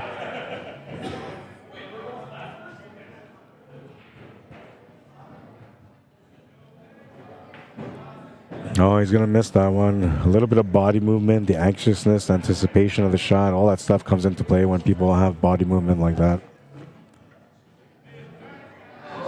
So, Gilles with a huge break here. Tied at 2, a chance to get the lead here. I wouldn't say at a crucial time, but an important one. It's the hump game. It's the hump game for both players.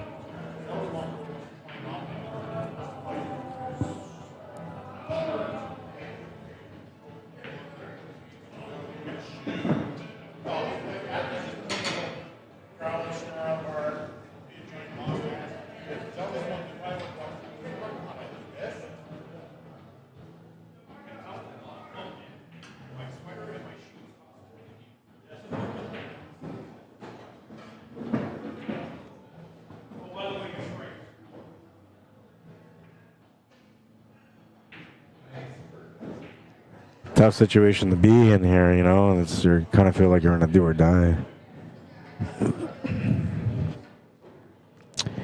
The only real option he kind of sort of has is playing a safety and running into that 13, but he needs that cue ball to get to the right side of the 13 ball just slightly, so that's going to be a little bit more difficult to do. And we got to see if this 13 ball's off the rail or not, which it's not. You can see here. So that makes it a little bit harder because he's probably going to catch 2 rails on it. Yeah, he was going to catch 2 rails on it. And that worked out really good. What's important here is the fact that he's taken away the kick shot off the side rail, because the position where he left the cue ball for Dave to be able to make this shot, he actually hit somewhere by the side pocket, by that top corner of the side pocket.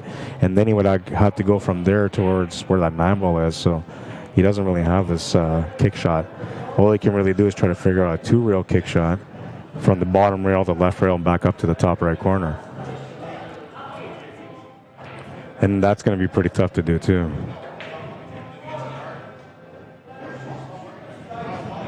This is probably as good as a safety as he could have played. Brad says body movement only works if you're Filipino. You know, and I don't understand how they do that, but there's so many of them that have incredible body movement, and they just make the shots anyway. Their style is a little bit more different than the American or Canadian style of play, but they make it work. Oh, he's going to make the 8 ball, but not the way he wanted to make it. So Gilles will take that game. Score is 3-2 now. He's in the lead. I'll be right back. I'm just going to a couple tables away, so I'm not going to be long. I'm talking to a customer. He's got some of his kids here playing pool, and I have a junior tournament coming up, so maybe they're going to come and check it out. I'm just going to let them know about it. I'll be back.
All right, we shall resume.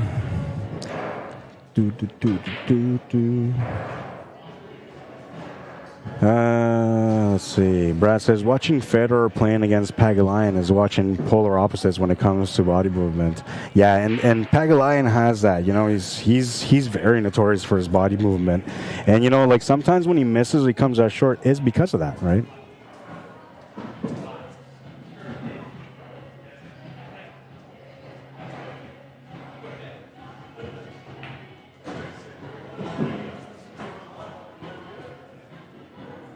I like watching Pagulayan, man. I was a little bit upset with him. What was it? The World Cup. I think it was last year. The World Cup of pool. Him and John Mora played, and I don't know. I just felt like I didn't like the way that they lost. I mean, I don't care about winning or losing, but I don't like the way that they carried themselves after they lost. Like, it's okay, we'll come back next time. And I was like, what? What do you mean come back next time, man? You're representing our country, have some pride in the game, There's lots of players out here that can go out and represent Canada that want to have that chance, but they never get that chance because you guys are the go-to guys for Canada. You should carry some pride in that. Don't just act like it's a day off, and it's like, it's just another trip. I'll be back next time. Like, it's that's what bothered me about him. But I love Alex Pagulayan, man. I think he's a great guy. Very influential too, man. And he's a funny guy, right? He's easygoing, and I don't know if you guys ever had a chance to meet him, but he's a funny guy, easygoing. He just enjoys life, and I just, I was upset with him that year because I felt like, it's a once a year where you get to represent your country, and trust me, all of Canada watches the World Cup of pool when it goes on. We want to see our Canadian players do well, but it just doesn't happen, right? And you want to see emotion when somebody plays, like not like it's okay, whatever, I'll be back. You want to see somebody be like, man, I can't believe we lost. We put everything out there, tried our best, and it's like, okay, guys, don't worry though. Next year we'll be back, or we're gonna work even harder. Like that's what I want to see. That's what I want to see from a representative, somebody that says, you know what, I'm not happy about this. I am gonna be better, right? But I love Alex, so don't get me wrong. I don't want people to think that I don't watch him play or I don't support him. No sound on YouTube or on my phone. Was that earlier? Wait, oh, yeah, that was earlier, Gene. Okay, I got you. How you doing, Gene Peacock? Brad says, a little passive. They were, I agree. I believe Pags was hurting a wee bit at the time, too, physically. Yeah, so that might have been it, too, right? So he might not have been feeling very good. And, I mean, it wasn't too long after that he had a situation in a tournament where, he ended up having to pull out because he was going through some issues physically. So I get that, too, but I just want to see the fire, man. If our competitors are going out there with fire and they come up short, they don't win, that's okay, right? Like, they had fire, man. And not that these guys don't try, I'm telling you. It's not that these guys don't try, but I just want to see that fire, I want them to be upset about the fact that they didn't win. I want them to be like, next year when I come back, I'm taking this championship. Is that asking too much? I don't know. Not everybody's crazy competitor, though. I think I am.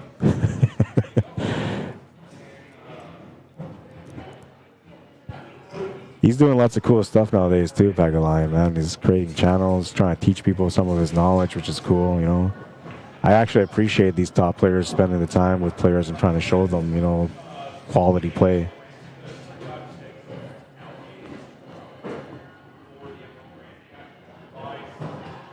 That's right. It was Puerto Rico. He pulled out against Shaw. That's right. But that one was a leg issue, right? He had a leg cramp. Might be old age too, I mean, the guy looks like he's 20, but he's up there in age. I want to say he's getting close to 50, but I might be insulting him. I just remember that Alex Pagulayan. I used to watch him back in the 90s when everybody else was playing, and he was like 20 back then. Or maybe he was only like 15 back then. He just looked 20. Yeah, and so that one against Shaw was an interesting one because Shaw was like shocked. I mean, Shaw looked like he was going to win that match anyway, but he was shocked that he just walked away like that. It was done, and it was against Shaw also. Like I think it was Shaw.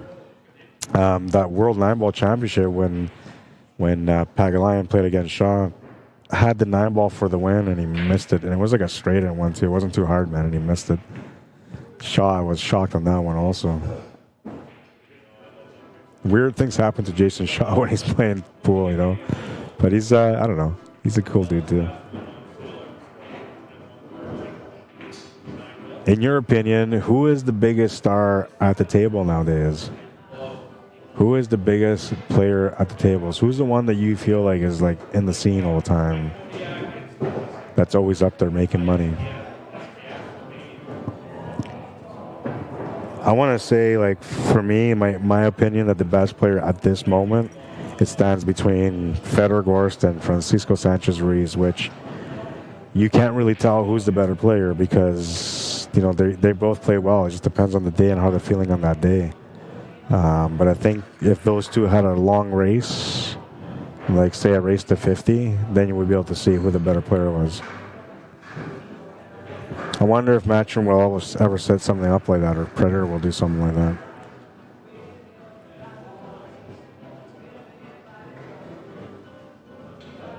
And Brad says he had an incident that banged up his leg, hip. Pag Alliance 44. Okay, yeah. So he's right around that time. Blake Holmes says, are they playing now on table 2, Brad, or are you talking about a previous match? Albin Ushan and Rees. I think he's talking about a previous match. Well, I know he's talking about a previous match. Why? What tournament's going on right now? Blake? Am I missing something? I thought the U.S. Open was going on and it just finished, no? Federer winning the 8-ball and 10-ball on that. Crazy.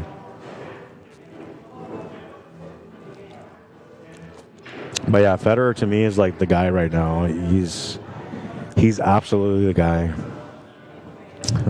And of course, when it comes to the ladies, like Kelly Fisher has to be the girl on that one. She has to be the one that's constantly in the money, constantly playing for a top spot.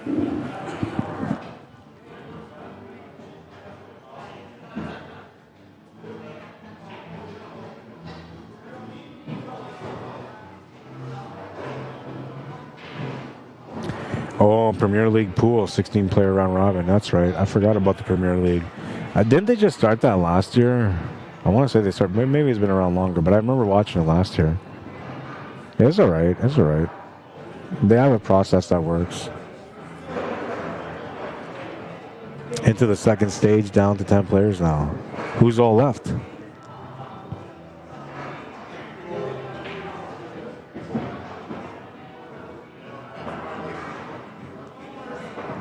Fedor Gorst, man.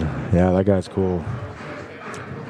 I wonder where he learned how to play. One day when I get a chance to meet him and interview him, I'm going to ask him a couple of those questions, you know, where he learned how to play, who taught him. He's going to tie up the match at 3. 3-3. And I believe it's going to be Dave's break now. A chance to get on the hill first.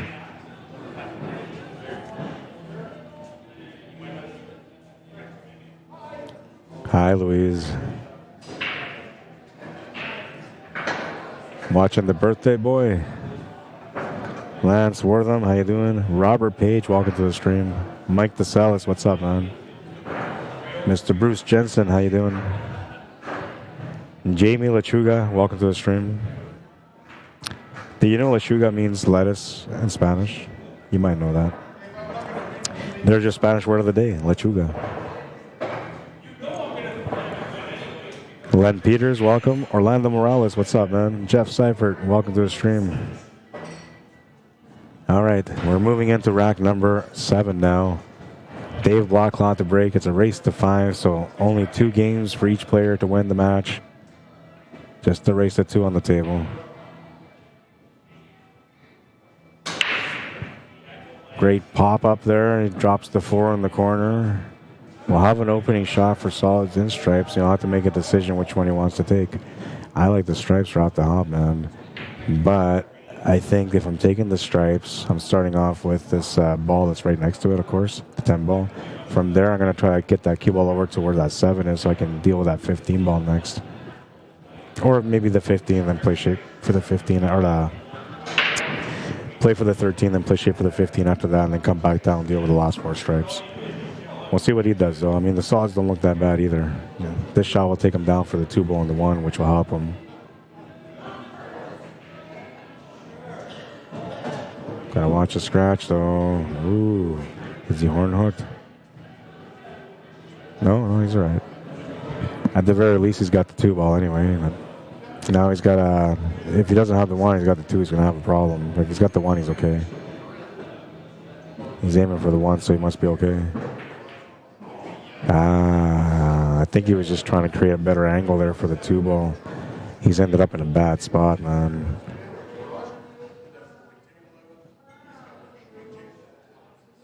should be down to 6 now. Pags is 4th, 5th. Blake Holmes says the Lion, Pagalion, Sanjing, Ochan, Ruiz, Van Boning, and Nokio O. Or are you saying Nayuki? Naoki Oi. Is that what the last one is?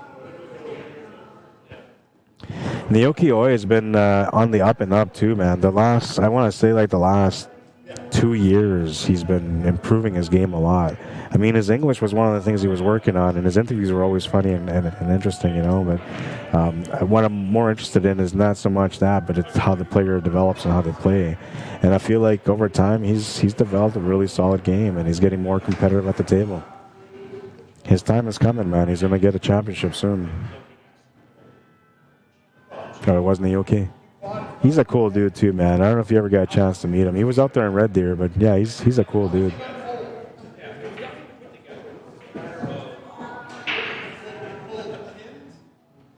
I feel like he's a great ambassador for the game too. With his very limited English, his interviews drew in crowds from all around, man.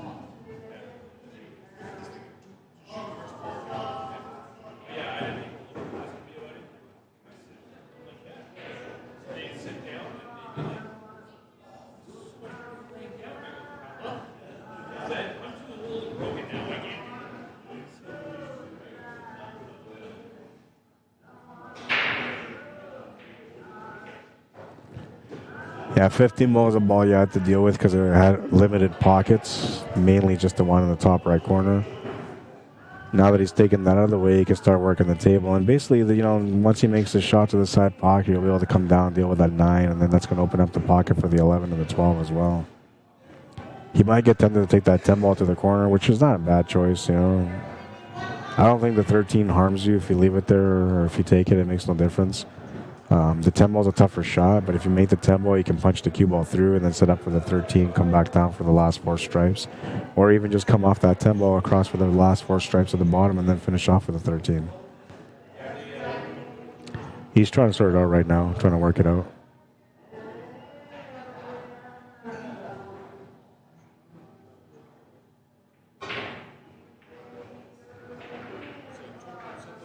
Playing the safety. And unfortunately for him, that 13 ball is going to roll up against that 9, and it's going to create a problem for him.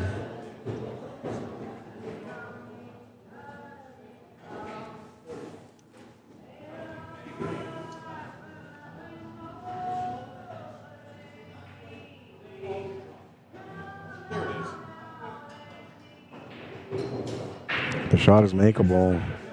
Oh, and he's going to make it. What a nice shot.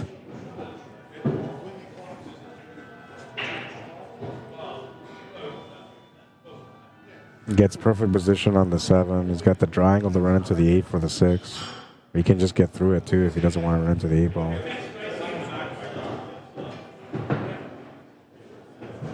This is better. He's got a nice angle here to be able to come off the right side or left side cushion for the top right corner on the 8. A little bit too much pace, so he's going to take it on the top left.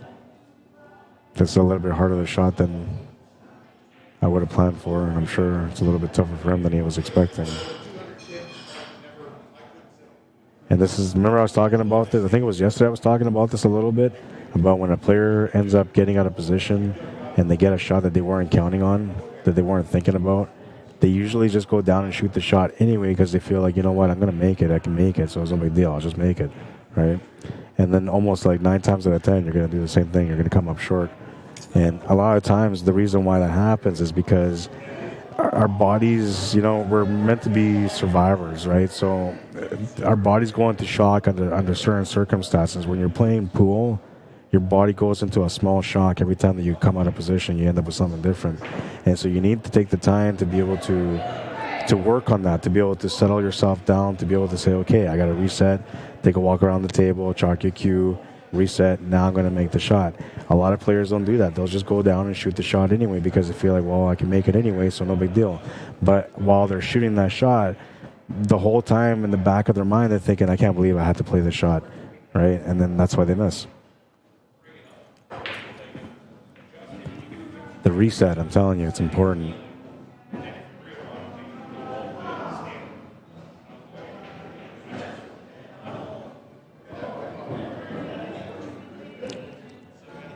I'm not sure what he's gonna do here. Like, I feel like he's got enough to be able to make the shot, but it looks like a really tight squeeze past that 11 ball. And I don't know that the side view's not gonna tell me much either. Yeah, from this side view, it looks like the 12 is completely in the way. But I know you can maybe see a clip of that 8 ball, just a little bit. I don't think a jump shot's worth it at this point either, because, you know, it's such a far distance. And the precision to make that 8 ball is so tight, but he's going to go for that. He's going to try to work it out. The music died. Bye bye, Miss American Pie.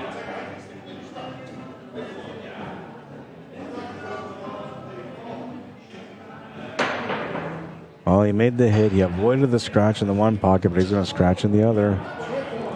A great chance here for Gilles to be able to get on the hill first, now with the ball in hand. Still a little bit of work, you know, and there's a couple of, you know, long shots involved here unless you play better position. We'll see if he can work this puzzle out. I'm thinking he will be able to, but you never know. Sometimes on these diamonds, you know, a little bit extra weight on a certain shot and you're in trouble again. A lot of the players that were playing last night in the King of the Bar box were having a tough time with the speed of the table.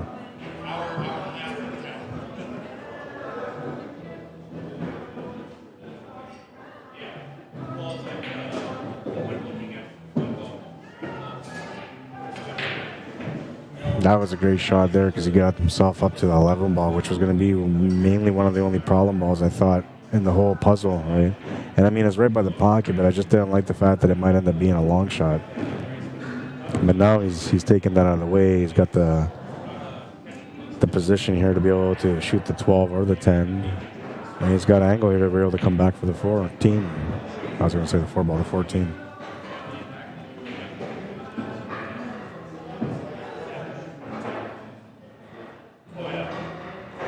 Oh yeah, this is an ace item on. Jesus, Rod. I am dropping the ball today.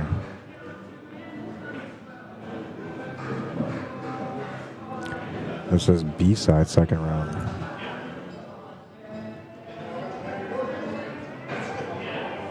There we go.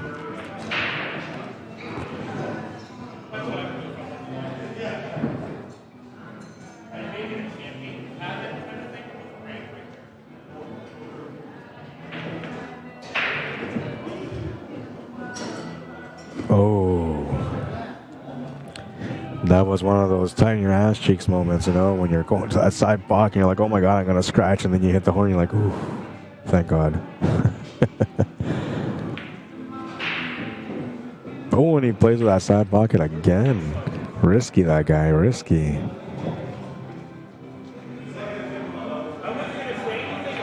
He'll take the lead. Oh, I guess it was.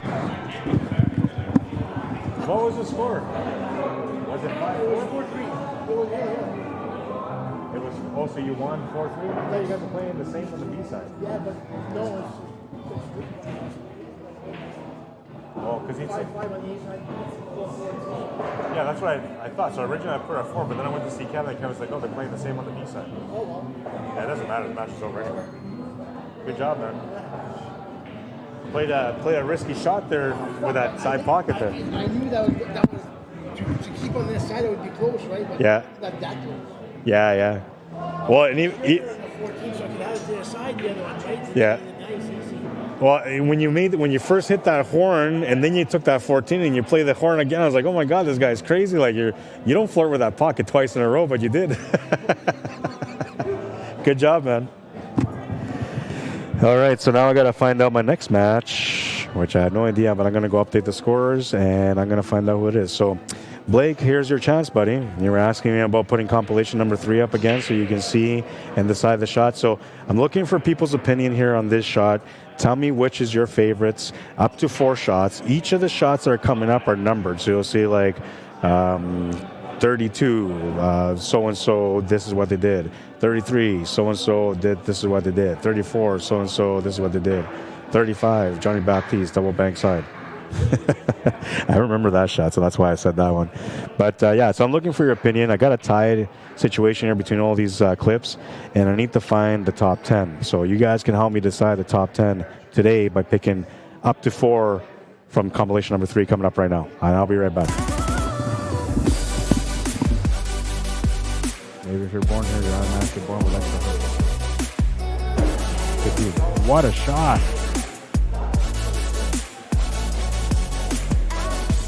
For the day. What a shot!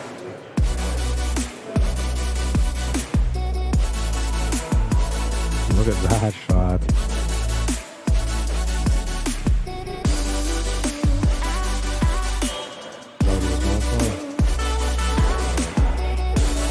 Doesn't really have any watches. Hold on, look at this.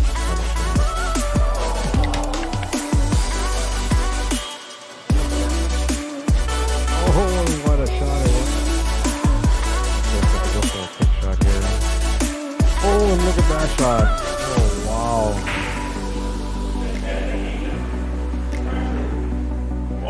Oh,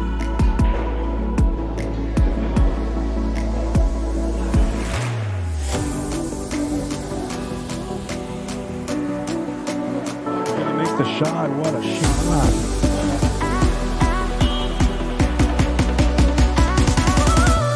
Oh, what a shot. Oh, what a shot.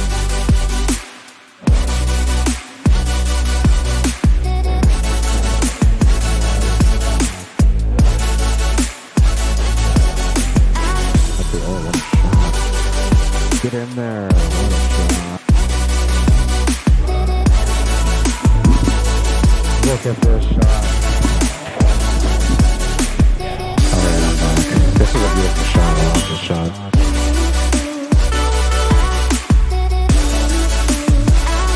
Oh, he's gonna make it. What a shot. Play your game with CUESPORTS Live. Maybe you'll make the highlights for next year. For the 2023 season. All right, and it looks like the tournament, like the A-side semifinals are both playing. They're almost done to an end. I have no B-side matches right now either, so I have no matches whatsoever. The only thing I can do right now is just talk to you guys for like 30 minutes, which I don't want to do. I like to say I don't want to do. I just said that, but I just rather not keep you guys just talking to me starting at a table with no balls on it. And I don't know, maybe I'll go grab my cues. I didn't bring my wireless set today, though, so I can't really teach you guys anything either. So on that note, I'm going to have to end the stream and come back. But before I do so, let me pop up our sponsors, because I wanted to do that at the beginning. I never got a chance to do it. So we'll pop them up as we're talking about things and getting ready to close out this match. We have the A-side finals coming up next. And then after that, we'll have the B-side quarterfinals.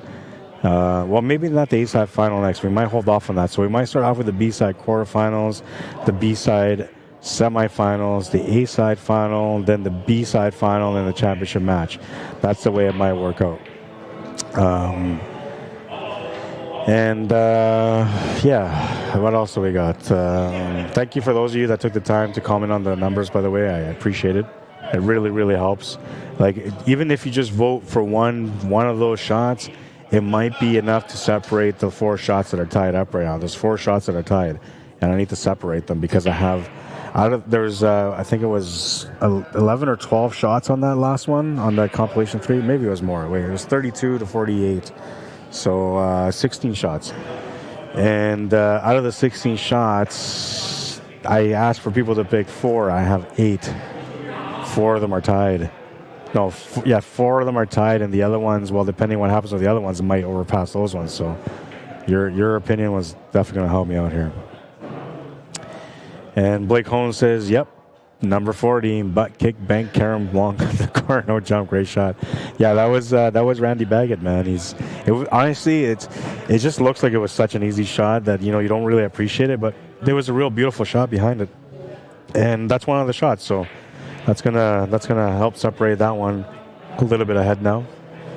LJ Moran says 39 to 47. Thank you, LJ. Gene Kelly says long cut 1 and 2 rail bank 2. Long cut 1, 2 rail bank 2. The 2-rail bank, that would have been Johnny, so that's number 35. The long cut, I'm trying to think about which one that was. I'll have to look at the, oh, you're talking about the, are you talking about the one with Sean Monkman where he does like that cut on the 8-ball to shape up for the 9-ball? That was a beautiful cut on the 9-ball. If that's the one you're talking about, that was an incredible cut too. I really love that shot, though it didn't get too many picks, but I really enjoyed that shot. Anyways, on that note, I gotta get going. I said like, I don't want to talk to you guys for a half hour. It's already been 10 minutes. If you guys are looking for any jam-up gear, go to jamupapparel.com to find some of this beautiful gear that they have. Here's the WPBA and jam-up collaboration uniforms or shirts. And yeah, there's some pretty nice looking stuff there for a WPBA. And if you're looking for Solado, maybe Solado is your pick. You know, there's some beautiful Solado gear here too. You guys can check them out all on jamupapparel.com. Beautiful gear, man. And Solado is giving away some of this stuff too, so you guys can go to Solado and check up on them and maybe enter their contest to be able to win some of this beautiful Solado gear that you can see here right now. And here's some of our newer Jam-Up Predator collaboration gear. This is the Shadow Predator sweater. This one here is a beautiful shirt too. The Strike, I think they call that one. I don't remember what they call this jacket, but this is nice too. And then, of course, they have now they have the Rush that just came out. Those shirts are amazing. But any of the stuff that you're looking for, if you guys want to check them out, you guys can go to jamupapparel.com to find it. And once you find it and you decided what you want, you know, you can message me, Rod Arriagada, and you can ask me questions about it if you want. Or if you put in your order and you're wondering what happened to your order, you know, like, hey, I put in this order so-and-so, I want to know where it is. You can tell me and I'll look into it for you. You message me, Rod at jamupapparel.com. And if you're looking for shirts, it might be a little bit too late to get them for the Vegas event, but you can still use the promotion here. You can use code CSI23, and with that, you'll get buy 4 shirts, get the 5th one free, which is a great deal for those players that are looking to get their team looking sharp for the playoffs. You know, and there's going to be a lot of teams out there doing it. And you don't want to be that only team that comes in and everybody wearing different shirts looking a little sloppy, you know? Oh, Gene, okay. Yeah, that was a beautiful cut, man. That really was. I really enjoyed that one. Let's check out the last highlight. It was a beautiful cut. Precision, man. Precision. The pool wisdom, the more you sweat and practice, the less you'll bleed in battle. Get to those tables and become the champion within. What this means is you got to go out there and work on things. And the more you work on it, the more you practice on these shots that you may not be too good at, the less you're going to be bothered by those shots when it's time to play in a tournament or where the money's on the line. So that's what it means by going out there sweating in practice. The more you sweat in practice, and then the less you'll bleed in battle. It's great advice, man. And I've translated this advice in so many different ways that I think every time I stream it might be a little bit different. But the reason why is because the lesson is the same, but the perspective is different according to the player. But it should be the same. Go out there and work on your game to become the champion within. And when you become the champion within, well, I'll be right there waiting for you for the highlight of the day. Blake Holmes says PLP day to decide top 6 for final day tomorrow. Right on, man. And, well, I'll be back with another stream shortly. I'm going to say about 20 minutes. I don't know. These guys are in the matches. It might be a little bit sooner. We'll see. But either way, my name is Rod Arriagada. If you guys want to add me or follow me on Facebook, you can. If you want to message me to come out to your town to cover an event for you and bring out the same quality stream that I have here right now, maybe even better, message me at cslmanitoba@gmail.com. It will be a true pleasure for me to come out there and support your event and be able to provide some great coverage for you and your organization. And if you guys haven't been on YouTube or on Facebook before, and this is your first time checking us out on CUESPORTS Live on Facebook, make sure you guys go over there and hit the like, the follow button. Then you're going to get notified every single time we go live. As for me, if you want to support me individually, you can go to YouTube on my YouTube channel under Rod Arriagada /CSL Manitoba, and you can subscribe to my channel. I'm looking for 1,000 subscribers so I can start making some money from the streams that I do.